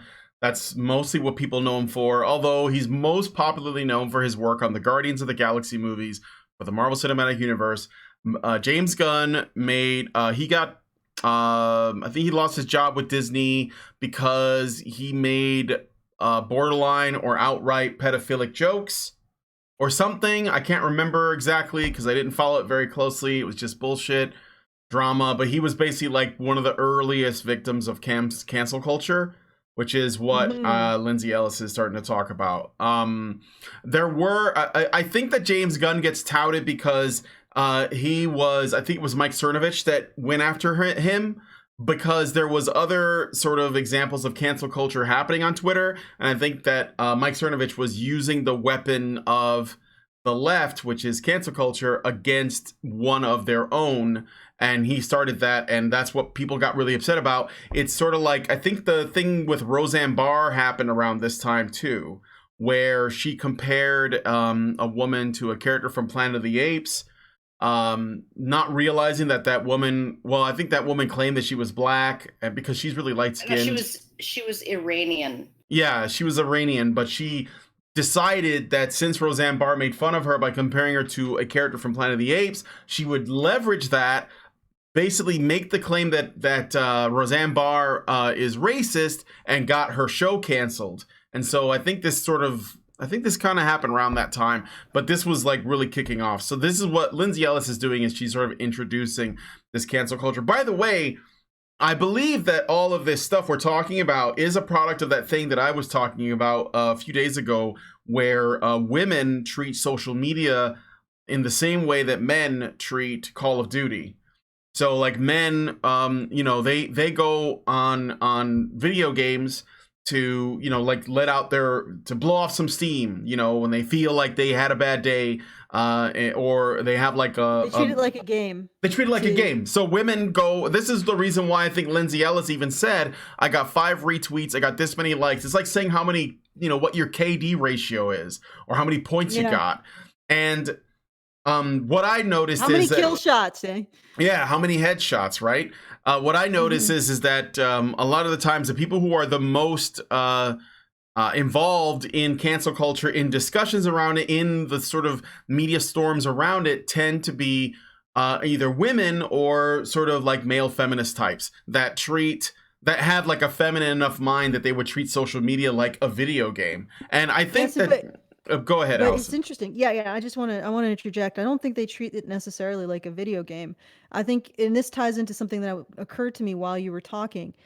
I think this is very much a battlefield in social media, and you're right. Yeah. It's like you're assassinating people socially, and it's like this is almost like barbarians going around wielding an axe and cracking open people's heads. Yeah, it's the way in which women aggress, right? They have social they have relational aggression, as Jonathan Haidt would describe it. That's how they go after people. So they try to kill people socially, and cancel culture is probably an expression of that. I would say Me Too is probably an expression. Me Too of that. is an expression of that. Lindsay Ellis dehumanizing people who disagree with her is an expression of that. Is killing people socially, and you're right. Twitter and social media is like a battlefield for killing people socially. Just like, except the difference is that Twitter and social media, these kills are real kills. Yes, they actually. It's not like Call of Duty, where you go and you play a couple of rounds, and if you get your head blown off a few times, you're just like, you don't carry that around with you. You respawn, you keep playing, or you take a break from the game. But this is actually cancel culture. You don't respawn. Right. No, I mean, you get kicked off of Twitter, you get banned, whatever. Here's another thing too. there's a shift that a lot that our progressives are bringing in, where they want to change the nature of our culture itself. I think Western culture, and I got this from a conversation I had with a guy named RJ who I had in a fireside chat over the weekend. Our culture in the West had been a guilt culture, which is where, you know, all of the shame that we feel comes from inside of ourselves, where we reflect inward and we, like, you know, are supposed to sort of correct our own behavior based on, it's usually based in Christianity, like that's where it comes from, but we had a guilt culture, which is internal, but now we're moving into a shame culture, which is external. It comes from the people on the outside telling you what you should be doing and why you should feel bad about what you do. And I think that that is being expressed on places like Twitter, on places like Facebook and Instagram and YouTube and everywhere where human beings come together. And that's a part of that battlefield. It's not just about destroying people for wrongthink, for disagreements, for tweets that they may have made years and years ago to, like, you know, bring them to the fore and ruin them, but also to make them feel awful, and anybody else who sees it happen are expected to react to it with shame. This is the reason why Lindsay Ellis has a bot that removes tweets that she made a year ago, because she knows that she doesn't want to be in that position of absolute shame that could come at her from the outside, and likely from people that are in her own circles, because the people who tend to be her critics, they don't usually engage in shame culture within themselves. They usually use it to point out the hypocrisy in people like Lindsay Ellis and the people and the circles that she travels in. Okay, can I point something out? This is becoming like, look at the world that they're creating. There's no past. There's only the conflict, the eternal striving to be the only one, to assassinate all of one's enemies, to hide one's tracks so your opponents can't gain leverage over you. I mean, this is a really savage world that they're creating. Like, my God, that sounds like it's going to need a lot of energy to navigate. All right. Well, anyway, that's all I wanted to say about that. All right, let's move on, because my dogs are going to start barking. Oh no, this surely isn't going to start a troubling trend that we're dealing with to this day. So, for those of you who don't know who James Gunn is, James Gunn... Mostly that trend was created by your people, though. That's where that comes from. Yeah. Is the director of the Guardians of the Galaxy movies, and he was fired from his job of Guardians of the Galaxy Volume 3 in the summer of 2018 because he made some bad tweets. And let's be clear, they were bad tweets. He should not have said what he said, and he should not have done that. But the people who motivated this campaign to get him fired were, well, I'm not going to name them, but, you know, the basket of alt-right dipshits. You can guess who they were. Okay, so these were the wrong people who were playing the game. Yes, but that's the point. That was what Mike Cernovich was doing. He was making a point. And of course, she took the bait fully. She said, no, these people are not allowed to play this game. And this is another way in which, this sort of like female social relational aggression expresses itself online, is that not unlike Call of Duty, where everyone gets a chance to try to kill the opposing team, these people make the rules and they have institute everything. If they can, they try to do it all top down, and they try to control what people who should be allowed to play and how. And that's the reason why she's saying that. Well, who should have the power and how? Yeah, because that's all it's about. That's one of the reasons why I noticed that the people who want to make rules, stricter rules for how we use Twitter and Facebook and other social media, are feminists, are women that want top-down control, or at the very least, they want top-down authority as long as they can control the person that's calling the shots. So it's okay if Jack Dorsey's in charge as long as I can control Jack Dorsey. Okay, so this is really interesting. So Cernovich essentially did what they do, which is to take tweets and then pursue this social assassination. But because Cernovich was a conservative, this was unacceptable behavior. So, Yeah. Lindsay, basically, what you're saying is that your entire community is a bunch of assassins trying to kill each other, and that's the way it should be. Well, it's Anybody even outside of your community shouldn't be able yeah. to do that. No, it's even better Okay. than that, Allison. Mike Cernovich isn't actually the one that got him fired. Literally, I mean, like not directly. He actually just got the ball rolling and basically fed these past tweets. He took them like chum that that James Gunn said and fed them to leftists on Twitter, the outrage mob, and they did the work for him. So he actually didn't even do it. All he did was get the ball rolling, and he said, "I bet that I can get these people to turn on this guy who is one of theirs." By just exposing some stuff that he said, perhaps even out of context, and let them go to town. And that's what he did. So it's Okay, like I'm just getting a feminist to turn on other feminists by just giving them some chum. okay. So essentially, it was all an illustration of this process that this sort of savagery exists and is a little crazy. Mm-hmm. Well, here's the thing. What occurred to me is Lindsay Ellis is saying that she's hated on the internet, but she seems to think she's hated on the internet by the alt-right, but does she realize that she's hated on the internet by the people that she would consider part of her group, and that she is obviously taking steps to prevent that hatred from being expressed? I mean, she's not deleting her tweets because probably not because of the alt-right. She's deleting her tweets because she doesn't want to be hit with the same thing that happened to Well, Gunn. she doesn't want someone on the alt-right to go dig up something that is against woke culture, make it public, right? Draw attention to it, and then have her entire community go, And turn okay, on so her. yeah, now you're an unperson like Kevin Hart. But she doesn't realize that it's her That it's not community. it's her community that she's scared of. It's Yeah. your community that you're scared of. You accuse the alt-right or the Nazis on the internet of doing this to you, but it's your community that's doing it to you. It's your community that terrifies you, Lindsay Ellis, or it's your community that ultimately you must on a subconscious level realize hates you. Otherwise, you wouldn't be erasing aspects of what you were saying, Karen. You don't erase, and part of the reason why you don't erase your past is because it's you. Yeah. And she's been constantly in the process of purging herself from the world because she's so afraid of her own community. Yeah, it's awful. It is Yeah. All right. awful. And All this right. this sounds less like a political position. I'm sorry, Lindsay and all leftists. This sounds less like a political position than a psychological neuroses. And I can see now why you are so agitated and like you just can't stand Jordan Peterson. Well, this is why I went back to what I said in the beginning. Like, I can tell that Lindsay Ellis has anxiety problems just based on the way that she talks and her mannerisms and her body language. This whole thing makes her really just existing in that body, in that mind, makes her really anxious. And she's in front of an audience that agrees with her and likes her. And she's this uncomfortable. Well, at this moment. No, I know at this moment. I mean, it is perhaps like charming the snakes.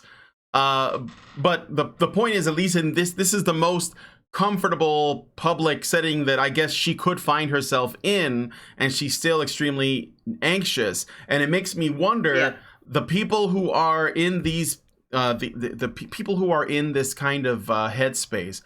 And I don't mean to be disrespectful or mean to her, but why are we listening to your concerns when I think you might you are a person whose problems are probably better solved by you addressing them yourself rather than trying to get the whole world to wrap itself around your sensibilities. So, instead of concerning yourself with the way everyone acts on Twitter, why don't you adjust your behavior to make your life better for yourself? Yeah. Okay, No, I just got to say this. I got to say this. Okay.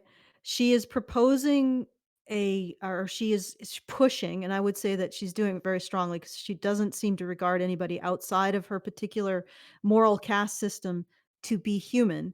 So she wants to push this particular moral caste system at the same time as she is terrified of it and Well, yeah. terrified being by being becoming a scapegoat of it. It's not a very good Oh, it's like a really, really. It's got to be an yeah, Yeah. like But I mean, like the idea that people like this, these sort of very very fragile, psychologically disturbed people, like it just reminds me of this one freaking radical feminist blog post I read like freaking 8 years ago, where like I think it was on Tumblr, where they're like literally saying that the world should actually be arranged to their preference because, and then they list off the 11 mental disorders and it's like, what, you know like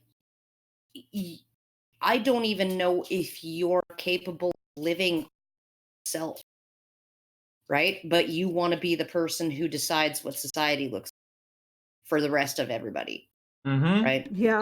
That like let's just fucking give the Brains.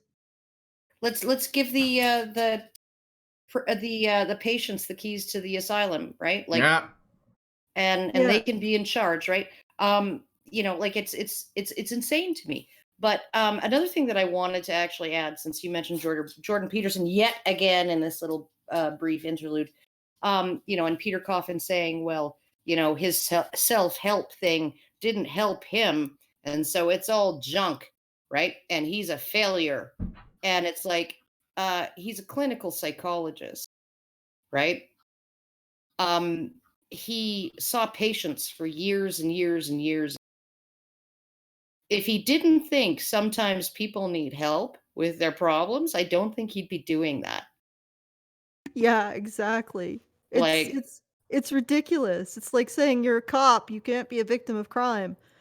there you or go. or you should be divested of your badge. Or you're a surgeon, you can't ever need surgery, or you Yeah, should lose your license. It's yeah, ridiculous. And yeah, it really, I think it speaks to this almost like a mental illness defending itself. Because I'm listening to Lindsay and I'm trying to think about the dynamics of adhering to this particular moral caste system and dehumanizing everybody who says no, I don't think so. And but doing so because you're terrified of the other people who are within your caste, like within your religion. yeah. Well, You're you're literally terrified of being terrified. kicked out. You're terrified of being kicked out of your religion, which is why you are dehumanizing everybody outside of it in order Yeah, to these create people, that. in another era, they'd just have been Mormons. Or they'd been like hunting heretics and torturing witches. But seriously, this is the dynamic, and I'm just wondering what is compelling her to be in this system that obviously terrifies her to the point where she is denying herself, like her past self, and saying, "Well, I'm just going to disappear into non-existence so they can't find me." And the me that I'm terrified, the them that I'm terrified, are the people that I want to be so much want to be part of. What is driving this? I don't know. There's, Like, I at think what there's a point do thing. they? I So think go that ahead. there's a I think that there's a thing in young women, in particular, that they really. I knew a lot of young women like this, right? Desperately wanted to be in with the popular girls, even though the moment that they would get with the popular girls, it was just like they were literally sitting there looking at their watch, waiting for the great day of ejection and humiliation, right? I mean, they knew going in that these girls were not nice people, right? And Yeah. that in inclusion in the group was highly tenuous, right? But for some reason to them it was worth it to want it and try to have that, right? And like I actually got pulled into a group of popular girls.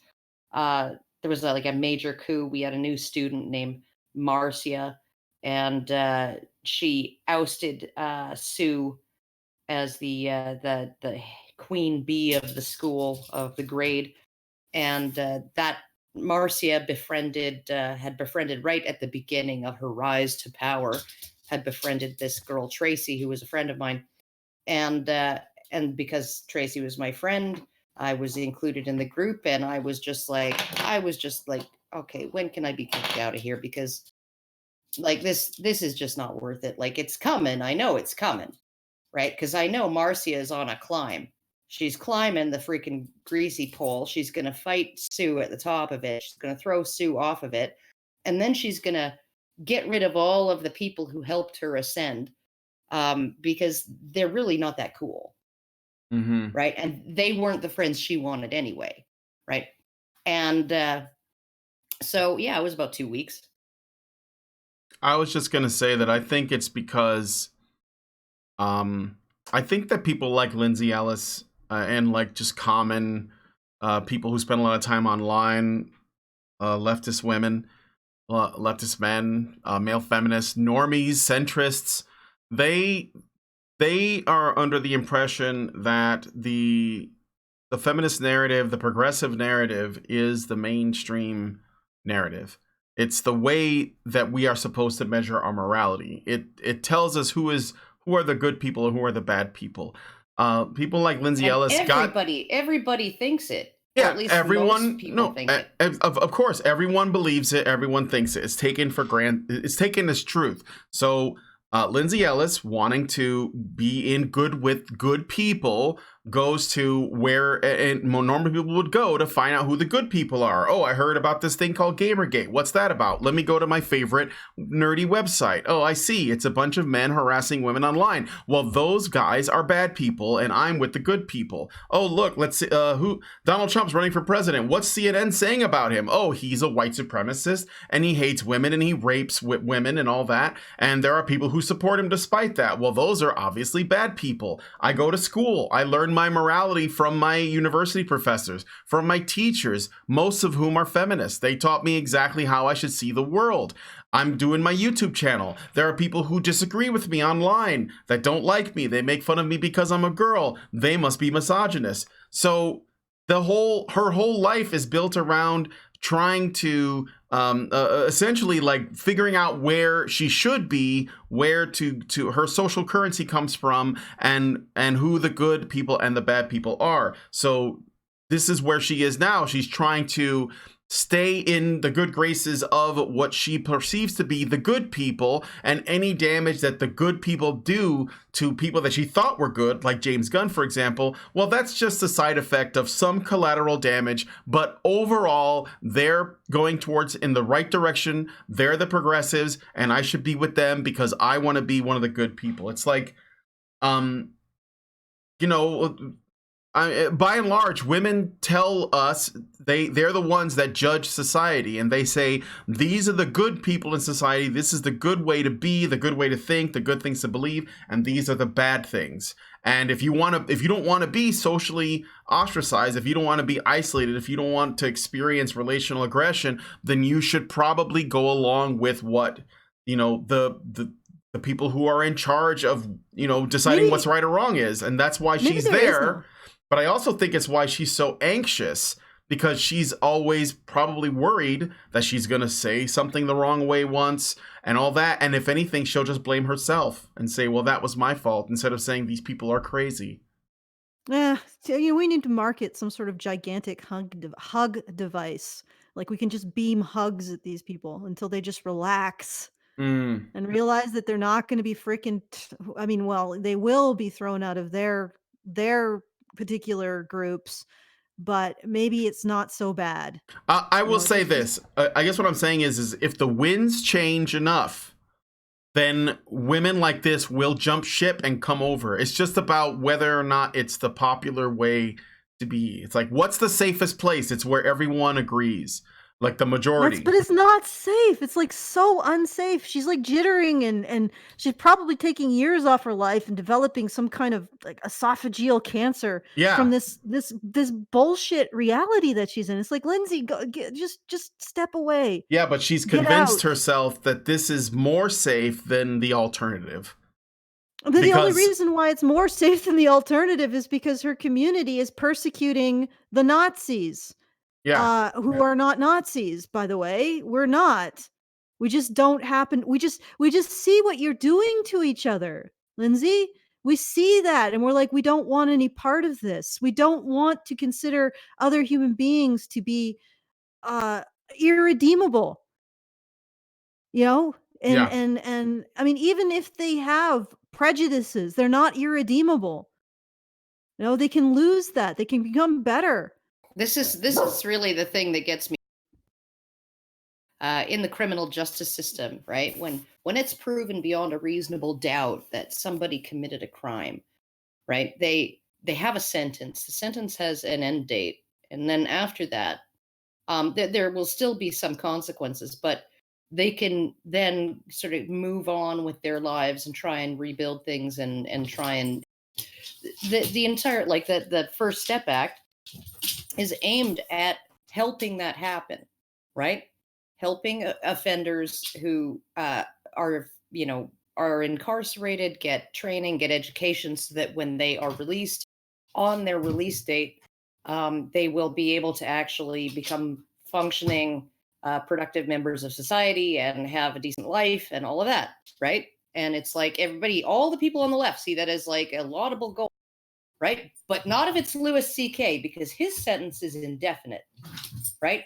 He's out forever. He's never allowed to, like, there's no end to his sentence, right?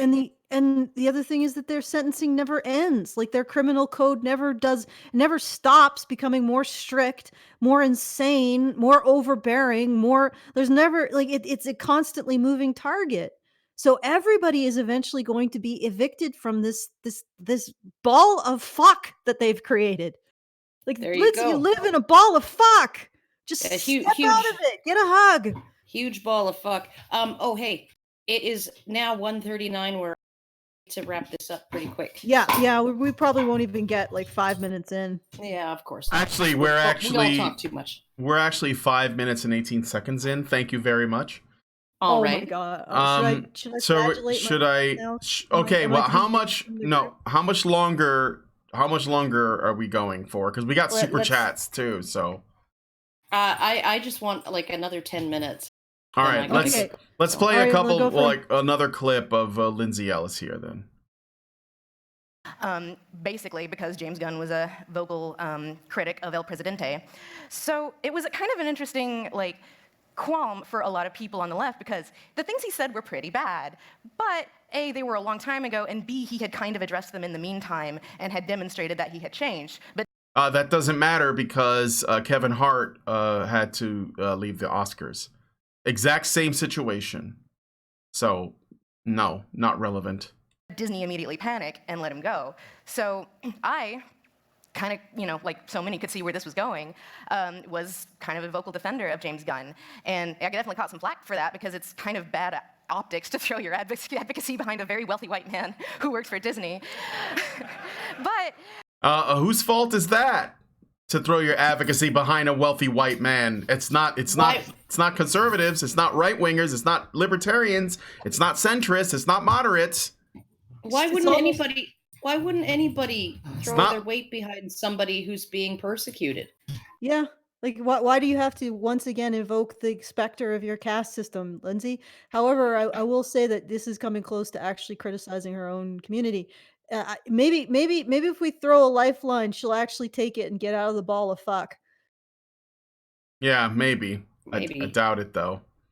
She sees we are social cancer to her. We won't make her in good with any group. She'd actually have to become an individual person if she did that. She wouldn't be able to just blend in with a mob. But in some ways, being an individual person is good. No, it is good. It is. But it's hard. It's satisfying. It's hard. Oh, it is hard. I will give you that, Brian. It is. Oh my god. Damn. If honestly, all of you fucking people who like, I need to be part of a community, I need to be part of a group. No, you don't. Like no. Well, I mean, like, I have my family, right? I have a few very close friends, right? And I have my dogs. And you know what? I don't really need anything else. It's like, Well, as somebody who does like and need to be part of a community, I think that you might be throwing the baby out with the bathwater there, because you can be part of a community that doesn't act like this. yes, I know. What I'm saying is, I am part of a community, but I don't need to be. Right? So It if doesn't my define community, your identity. It's just something that you are. no. Like I wouldn't define my identity if I block and we had, you know, block parties or something like that. I wouldn't Right. define myself as like, I live on this block and, you know, these people in all these houses around me are like super important to me. And if one of them moves away, or if I have to move away, that's just going to be the end of everything or whatever. No, like I just don't operate that way. I guess I'm weird that way. I don't have any real need. Like, I enjoy community, but it's just like, it's not Okay, let me something that I need. let me offer a thought. You're not going to want to be a part of a community to the point where you accept being in the ball of fuck. Oh yeah, no, fuck that. Yeah, I've told a voice for men. I've told you in the past. Yeah, the moment that you guys fucking start doing shit that I don't like, I'm fucking out of here. And I won't shed a tear. And the door won't hit my ass on the way out either. Right? It's like I think the overall point is this. Lindsay, you have a loyalty to a community that is terrifying you. yeah, it's awful. It's an awful ball of fuck. Develop your sense of individuality and realize that you do not need to be part of a community that terrifies you and is an awful ball of fuck. It's possible. You can truly become a strong and independent woman. All right. That's all I have to say. All right. Okay, just a little bit more. One All little right. bit more, and then super chats, and then we're done. Okay. I still stand by what I said, because the reason I supported him was because this action was going to empower people to scour the online histories of their political enemies, especially alt-right circles like the people who went after Gunn, to use bad faith criticisms to ruin people's lives and careers. And it did not end with James Gunn. I think everyone in this room can think of a lot of instances of people using bad faith criticisms to go after people, usually journalists, that they don't like. And there were a lot of campaigns coordinated by these very same people. And I also knew... They weren't coordinated by the alt-right so much.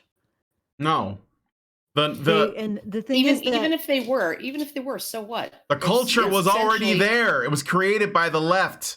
The culture of doing that was already present. And the fact that Lindsay Ellis is measuring this along the lines of, oh, it's bad faith alt-right Nazis doing this that we want to curb, not the behavior itself, not just on its own principle, but because the wrong people are utilizing the tools that our people use.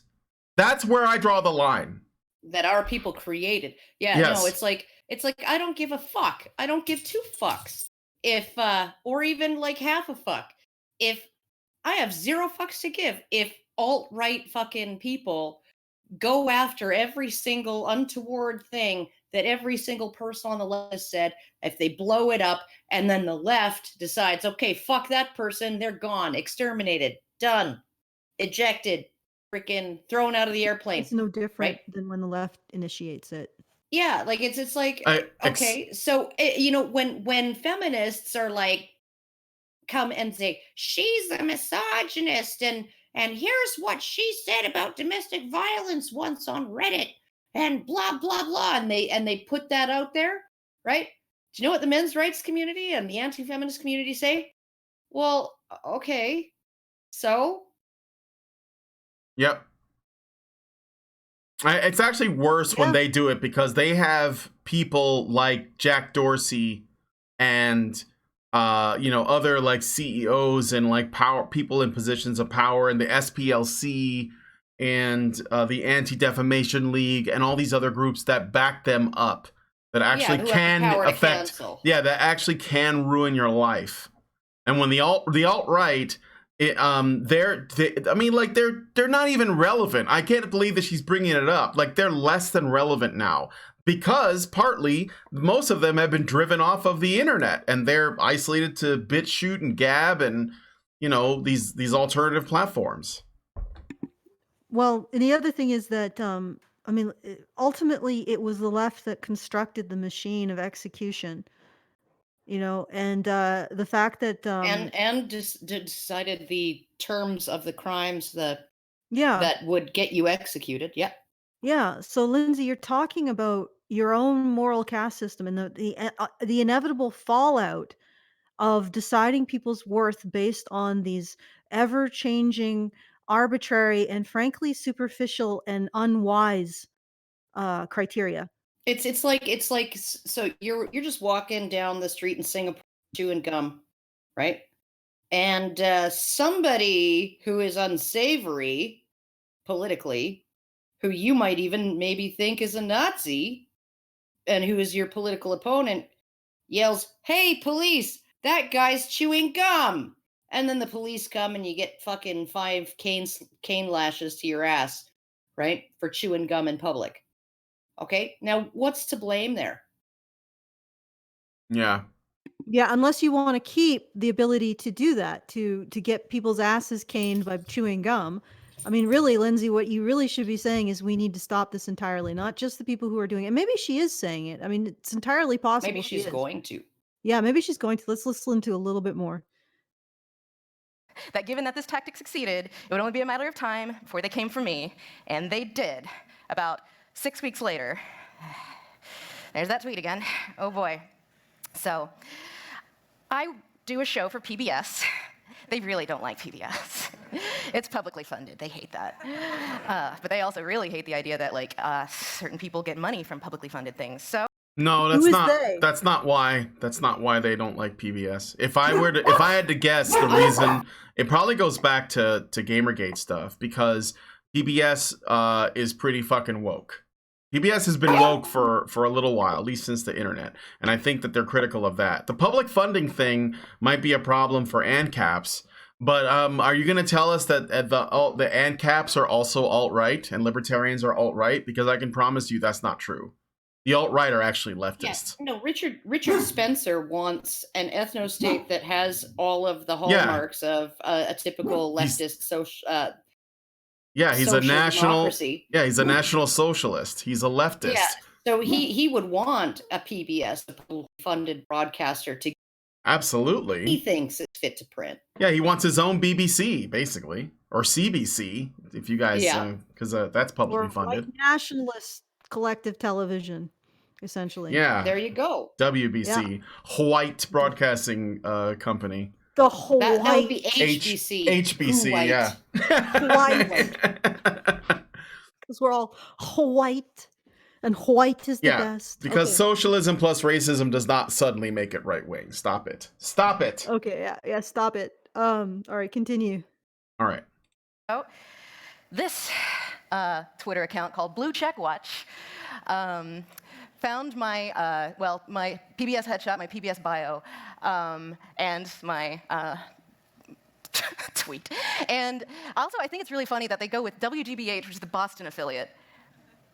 I work for Digital Studios, and it's only really was last night. I'm sorry, she's just really like nervous, and so she's not completing her sentences very well, and Yeah, that's okay. I have to she's- pause for the she's banana. Really It overwhelmed. probably doesn't really help that you're doing it like a quarter times faster.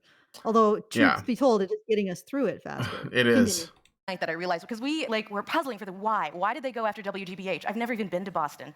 And I realized it's because this guy must be a Boston local, and he logged onto the PBS website, and it defaults to your local PBS affiliate. So the Boston affiliate paid the price for that. And I don't know if, and you also can't see because this tweet is obviously. What was the price? The Boston affiliate paid the price for that? Well, essentially, the Boston affiliate had to deal with getting this message. That's all. Oh, okay. All right, gotcha. Yeah, like the Sheraton had to deal with getting messages from tape. Yeah. Yeah. But It's like totally wasn't about him trying to, get the contract canceled. Gotcha. No. Okay, Totally. let's The account is continue. gone. And so these were just like stuff that we mined and kept for years. You can't see how many retweets it had, but it was like over 7,000 or 8,000 retweets. It was bad. But I also you can't really see my Twitter account, my Twitter avatar. This is it. All right. Yeah, it's hilarious. I was just pausing Okay, for the banana there. I'd like a No, conclusion to no, this don't just anecdote. pause for the banana. I gotta go. All right, Alright. that's fine. If you gotta go, you gotta go. So you gotta. We'll finish this. It- Don't Yeah. worry. It's in good hands. All right. Strange hands, but good hands. Okay, because I'm gonna some things that I have to do. We need to conclude this damn anecdote. It's okay, Karen. All right. All right. Okay. It'll be fine. All We'll right. survive. Bye, Karen. Bye. Okay. Bye. All right, do it. Wait, she's still here. No, forget about it. Don't worry about it. Just do it. All right, she's gone. Okay. Very serious enemy am I for the righteous folks of meme America to destroy their anti-white racist. So I highlight this because these, when we talk about bad faith, these people do not care about humor or irony. Everything is taken like, yes, it's literal. White genocide Pinterest board, it's a thing that exists. Well, wait a second. Stop. Lindsay, are you honestly going to say that you haven't also said that the context doesn't matter? or the people on your side have, or I don't even want to call this side. People who are constructing this moral caste system, you haven't also said that context doesn't matter for any particular utterance that you find offensive? Hello? Yeah. Brian? No, I'm here. Well, you I mean, obviously context matters, but it's like if you make a statement about making light of white genocide on Twitter and some people respond to it and they're unhappy. First off, why are you surprised that invited a negative reaction when you said something that clearly baited a negative reaction? Like when people that are shitposting online put up a post, they are hoping, they are anticipating a negative reaction. That's part of why they do it, so that they can say, I got you, right? Mm-hmm. But when people like her put it out there, why does she act surprised or even like make like a performance out of this, where it's like, oh, I did this thing and I thought it was just gonna like be ignored, but it wasn't. And now that it wasn't, it's like, the social game I'm playing it's not going in the direction I want it to. So now I'm gonna go. Yeah, so I've lost, or I'm gonna go to XOXO Fest and talk about the tweet I made. Like, this is literally what this is about. Is tweets. It's like how the news is now. The news is about the president tweeted this thing. This person tweeted something. A mother tweeted this thing about her son. This photo was tweeted out. This is news now. And not only that, but this is a seminar on Twitter. I mean, Yeah. I think whatever. I don't know. It's just I think Twitter might be might be literally well, I guess figuratively, but in a literal figurative sense, a device that hermetically seals our brain to our own anus for humans. Yeah, it seems that way. I don't know. I mean, like, this is why I just have a hard. I know what she's trying to do. She's trying to convince the audience that her sense of humor is transcendent compared to the people responding to her, and that, despite the fact that she's up there nervously explaining the history behind her experiences with Nazis on Twitter and bullying and harassment, she's actually not bothered. Like, it's that meme where you have like the feels guy and he's crying and angrily crying and he's wearing a mask that makes his face look like it's smirking, and that's what this is to me. It's like she's saying, this doesn't bother me, but it really does. And they might have a point. I may have made a mistake when I made this joke about, white genocide, but I need you guys to confirm to me that it's actually okay that I did this. Yeah, yeah, and again, it's really speaks to someone who's defined by the opinions of others, which is, like, so are all of us, really, even when we deny it. But like, here's the thing. The group that set up the terms of this engagement is the ones who are pursuing this moral hierarchy. And I'm guessing she's thinking, well, she's upset because the edgy humor that she used is supposed to be acceptable because it's against the target group that's acceptable. What happened anyway? Was she kicked from PBS? No, listen to a little she's. I don't think she did, but let's see. So here are some more samples, which is, I think, like personally, like the fact that they go after PBS Nature and. All right, so I'll read these tweets. Rogue Pawn quotes her tweet and says, "Any reaction to this comment by @ the Lindsay Ellis at PBS?" And then DK tweets, "If this is true, might you get @ the Lindsay Ellis the mental health intervention she seriously needs? I'd feel unsafe being her coworker knowing she was for genocide of any group of people." And then Crypto Trump writes at PBS Nature, !, at the Lindsay Ellis. And I mean, yeah, this sounds like this is actually quite similar to the kinds of stuff that was sent to the Sheraton when we were at the ICMI, except the people sending to the Sheraton were saying things like, do you guys know you have a convicted rapist at the Sheraton? Like, they were literally lying about us to try to get us shut down. These guys are basically just presenting what she said, and they're sending it to at PBS. They're just presenting what she said. I want to hear the end of this particular tale. All right. PBS American Masters. And my favorite over here is God Would Care. Like, if this is true, you might need a mental health intervention. I'd feel unsafe being her coworker knowing she was for genocide. So this was awful. So, like, you know, these brain geniuses don't know and don't care that I don't work for any PBS affiliate. I'm not even an employee. I do contract labor sometimes. And PBS DS is mostly completely unaffiliated with individual affiliates, but, you know, they don't care. That's not the point. What? Oh, boy. So, hey, let's call the LA affiliate. Here's their number. And they did. Like, they were calling the LA affiliate. They called there a lot of local affiliates. And it was just like flooded with this. There were emails. And then it made it to blue checkmark conservative Twitter. Oh boy, PBS host is really excited about that white genocide. She just basically, I think she's just going to talk about how this tweet like went all over the parts of Twitter and the internet that she doesn't like, I think. Yeah. Yeah, no, I'm just, this is It just fascinating. goes on for a while, but it still is her tweet. it is her and tweet. Of course, the question really is, Lindsay, do you have a concern about white genocide? Do you think it's bad? Do you think the possibility of it is bad and something that we should guard against? Is it possible for white genocide to happen, and should we make sure that it doesn't? Like, because otherwise, it sounds like you are literally expressing excitement over a genocide. Yeah. It does. You know what's funny? I just realized something. You know how we always say never apologize? Never apologize for what you say online unless, of course, you genuinely feel the need to apologize, but not because you are shamed into it. Not from progressives online, the hate mobs, the cancel culture. Never apologize because they're never satisfied with your apology. It's basically, they see it as a, it's equivalent to an admission of guilt. Apologizing, Yeah. right?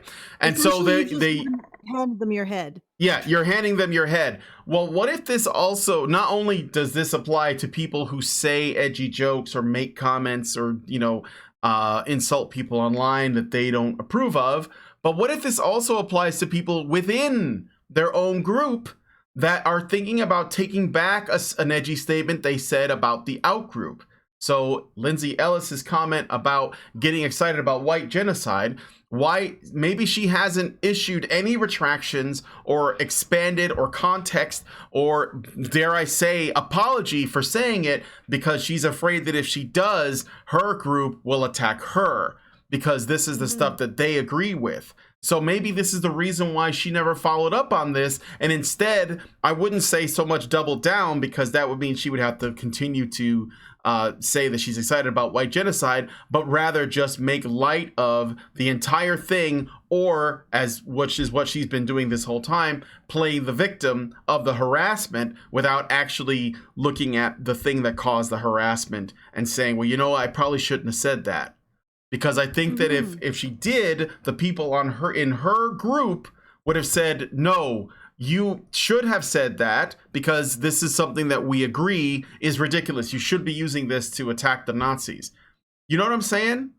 So what Yeah, if no, this I know never exactly what you're apologize saying. goes both ways for people? Yeah, yeah, Apologize saying. goes both ways for people. Yeah, she can't apologize. She can't say, "Well, actually, no, I really do think that any genocide, including a genocide of white people, is a bad thing," because then her own people will descend upon her. Yep.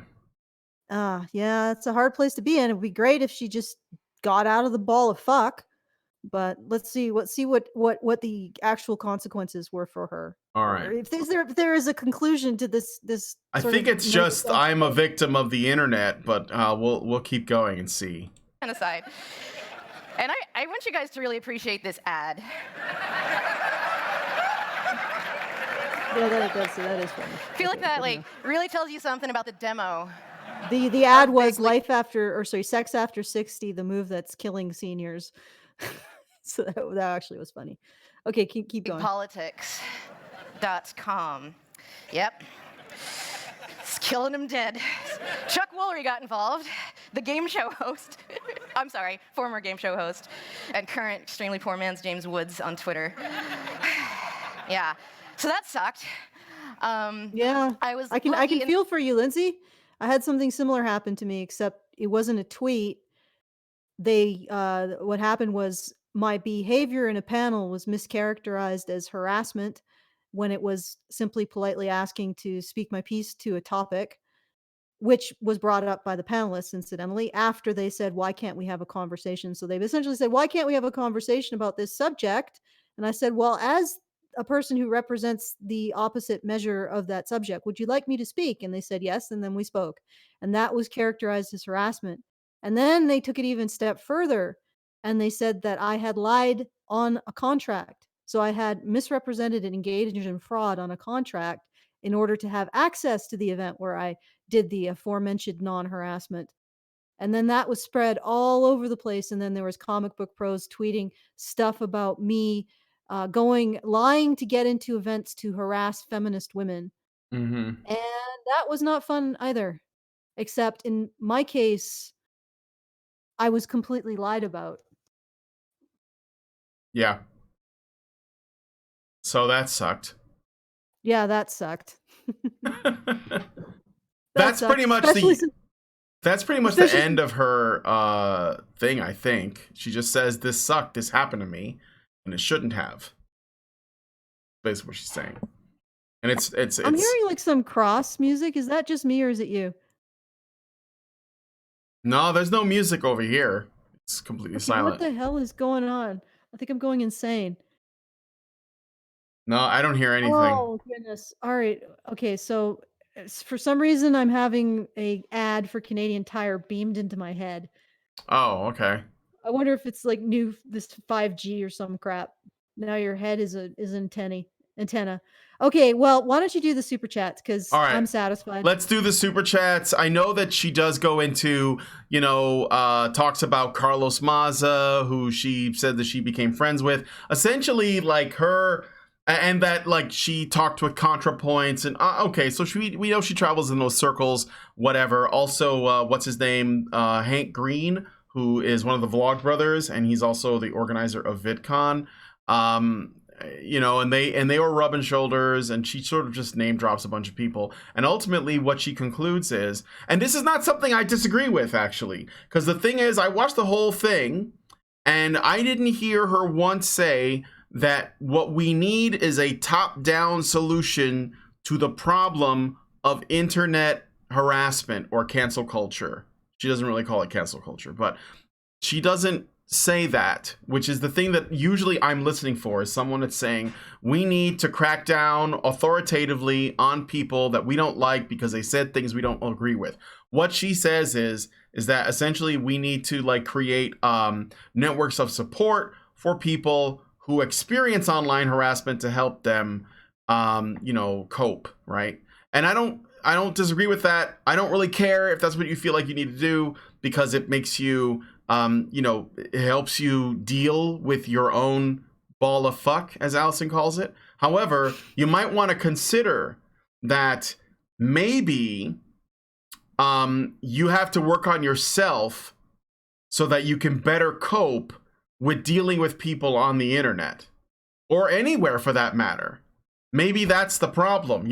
There was a story we did on the news show yesterday, Alison. I'm sorry to to like to go off on a tangent here, but there's a story we did on the news show yesterday of a 19-year-old really socially awkward guy who was in law school that was wanted to make friends, and he saw a girl that I guess went to the same school, and it was in the UK, and he would see her every day, and he was like, I want to know that girl. I want to get to know her. So he went and Googled how to make friends, or at least in his history, it was shown that he had Googled how to make friends in real life. He approached her and he touched her on the arm, and he was fined 250 pounds and was essentially put on a sex offender registry. And the woman who he was trying to get to know had been completely traumatized by this. And one of the things that I took away from it is that people have lost the ability to interact in real life completely. They don't know how to talk to each other. The women are all paranoid. The men want to rape them and beat them to death and kill them and leave them in a gutter somewhere. And the men are all afraid the women are going to be angry with them and not like them and essentially respond poorly. And what I'm seeing is that, and I'm not trying to blame the people in the story that I'm telling you about, but this legitimately happened, something we talked about yesterday. What I'm seeing is that people are losing the ability to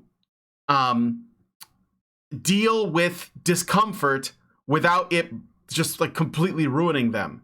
And people like Lindsay Ellis need to learn to grow a spine, to grow a thicker skin, and cope with people who disagree with them, people who may even insult them, and just cope with it. Like I had can I just get in here? Yeah, go ahead.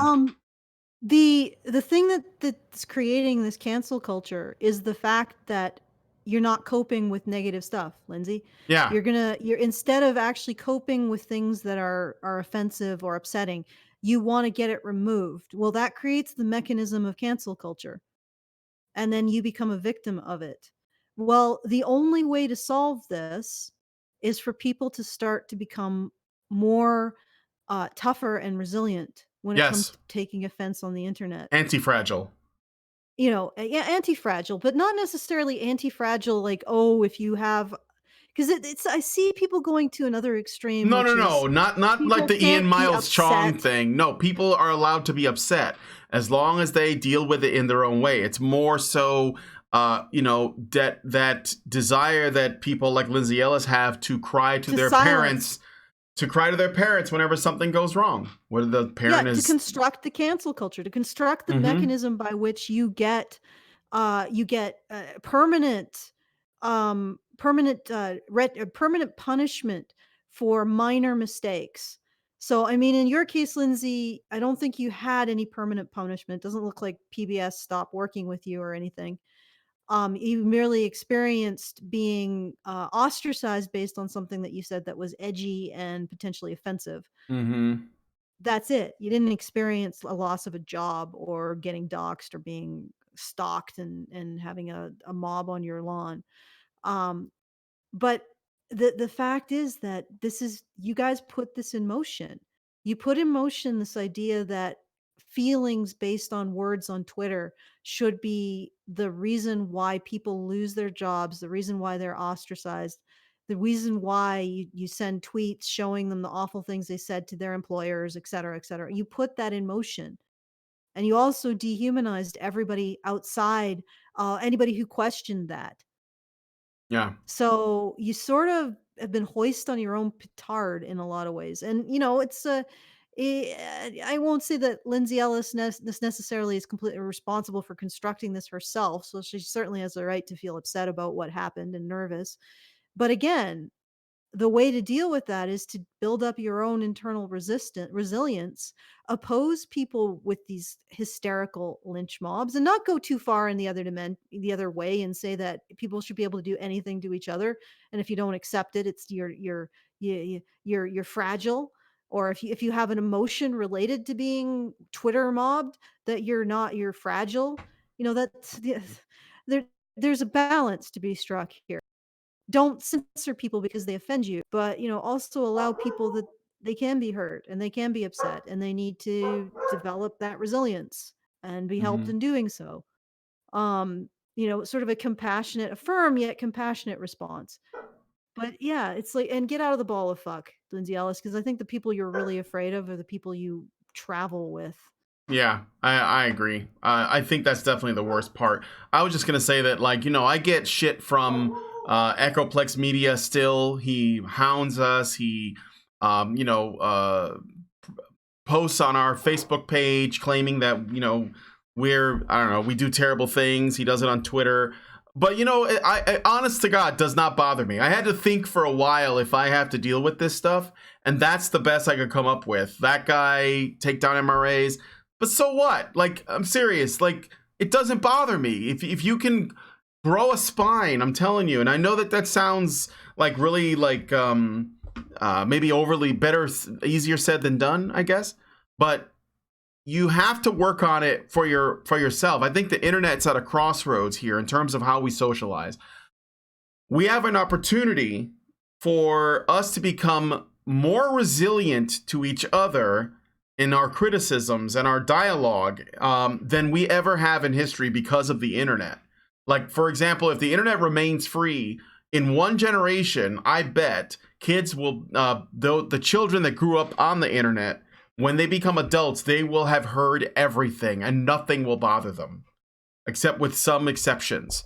We'll be more resilient than we ever were, but only if millennials and boomers don't stop that. Like, as long as they stay out of the way and allow things to sort of, happen naturally, and you don't get this top-down shit that a lot of people are asking for. So with that said, I will say that Lindsay Ellis, to your credit, you're not, from what I can tell, you're not asking people to do some top-down control to prevent this stuff from happening, because I hope that you realize that if you did, then it would only put your own people in the firing line.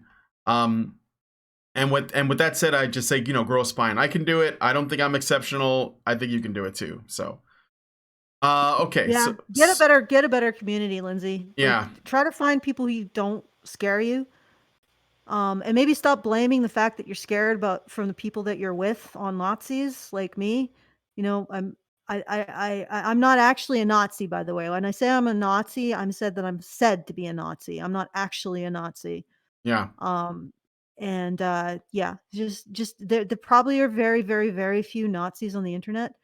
I think what you're doing is you're projecting your own fear, terror, and must be some sort of subconscious hatred towards the people that you are traveling with onto these illusionary demons that you think are everywhere. And maybe resolving the idea that there are demons everywhere might actually make you feel a little bit more secure on the internet too. Mm-hmm. Yeah.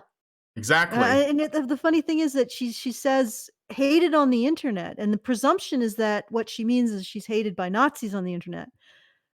But you're not deleting your previous tweets because of the Nazis. Mm-hmm. I think that you would still have those tweets if you weren't afraid of what the people that you travel with will do and say. Yep. I mean, even when the people that you call Nazis did do stuff like get James Gunn fired, like I said before, they didn't do it. All they had to do was take the pebble and start rolling it down the hill, and then let everything else, the people on your side, jump on it, and that's actually what did it. And I think you should know that. So, anyway, super chats. Joss Ricketts gives us 200 rubles, and says it's not about the message, it's about sending the money. That was actually before we started, so thank you, Joss Ricketts. Egregious Charles at 111 gives us $10 and says, we love you, Alison. Maw Lurk gives us 20 kronas, Donkey Kong coins, and says, calling it now, quote, this just proves why we need more of X, end quote.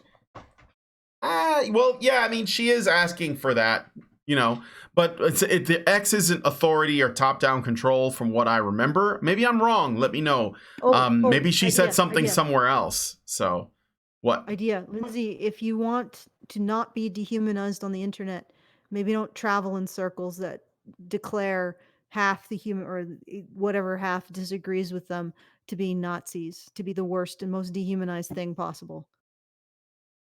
Like, maybe find people who don't do that. There you go. Let's see. Mr. Roboto gives us $2 and says, sadly, all Miss Ellis has is feminism and being trolled. Hoki Bukisa gives us $1.99 and says, your opinions are wrong. Or opinions, I'm sorry. Opinions are wrong. And then Hoki gives us another $4.99 and says, alt-right mob equals Twitter disagreements. Scapegoat gives us $5 and says, she is such a jerk.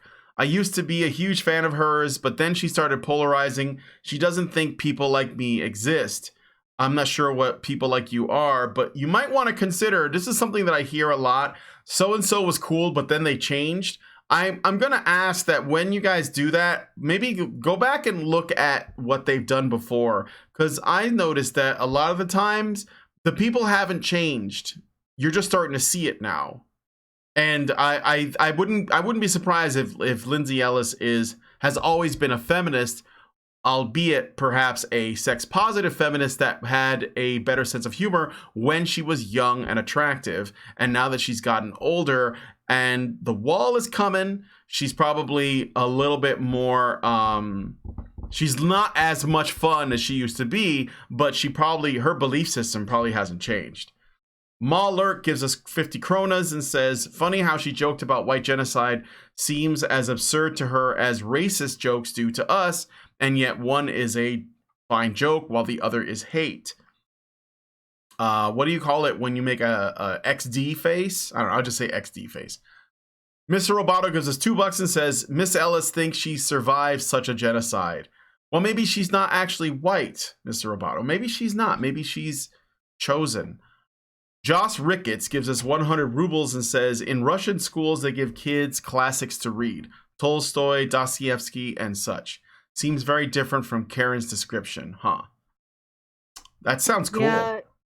Yeah. Well, in some schools, they do give us classics to read. I don't really remember reading a lot of young adult novels. Not in public schools, not here. No, I was lucky that I actually didn't. I actually got to read books like The Red Badge of Courage, All's Quiet on the Western Front, 1984, Animal Farm, Brave New World. I got to read those when I was in a gifted program and I had this really great teacher. But before that, it wasn't that stuff at all. It was just like not good books. I'll just say that. Not interesting. Treasure Island, you know? I mean, Treasure Island's pretty good. Okay, so anyway. The Great Indoors 1979 gives us €5 and says, so Lindsay Ellis is like a Muslim woman in the Caliphate?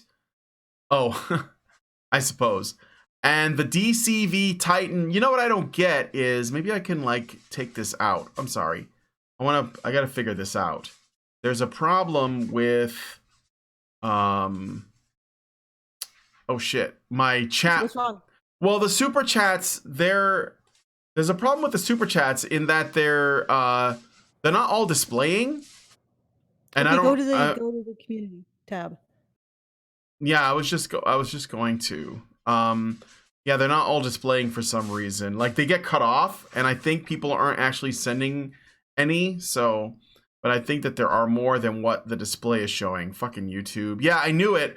The DCV Titan gives us $2 Canadian and says she looks creepily like Sarkeesian. For some reason, I couldn't read the actual super chat text. I just saw the money amount. So, and that's it. That's all the super chats. All right, thank you for putting in those super chats. And if you're interested in helping us get to, or me and Karen and Mike, get to Europe for the Amsterdam meetup, please go to feedthebadger.com and put some money in the hat. And also, if you're interested in attending, you don't necessarily have to send me an email by sending it to events, I think at events@feedthebadger.com. Is that what I had? Okay, but you don't have to send an email to RSVP, although it would be helpful. But you can just drop in. It's going to be at the Westergasfabriek. There's more information at feedthebadger.com, and it'll show you where to go. And yeah, and then we're also going to try to get Oslo and London, and I might try to get Dublin, but that's a bit of a stretch for me because it's going to be a lot of traveling. And there's somebody mentioned maybe setting something up in Rome for a meetup, but I don't know if that's going to pan out. Anyway, the big ones are getting to Amsterdam for reprisal of our Amsterdam meetup that we did last year. That was pretty successful. Getting to London, getting to Oslo. So please go to feedthebadger.com, put a few shekels in the hat so we can increase the strength of our community. All right. So Yeah. is so that we it? can so we can create a community that isn't a ball of shit or ball of fuck. Yeah. Yeah. So Yeah. So is that it? Should we wrap up? Yeah, I'm good. All right. Well, we're going to go ahead and get out of here. I want to thank you guys for coming on this episode of the Rantzerker. That was Rantzerker number 117, by the way. And if you guys could, please give this stream a like if you didn't already. Please subscribe to the channel if you're not already subscribed, and hit the bell for notifications, because you never know, you might actually get notified when our shows go live. And be sure to leave us a comment. Let us know what you guys think about the discussion. I know we only went through some of the video, but hey, we got through almost a third of this. That is pretty damn good. So with that said, my name is Brian. I was here with Alison and Karen. You guys have been awesome, and we'll talk to you guys in the next show. Thanks.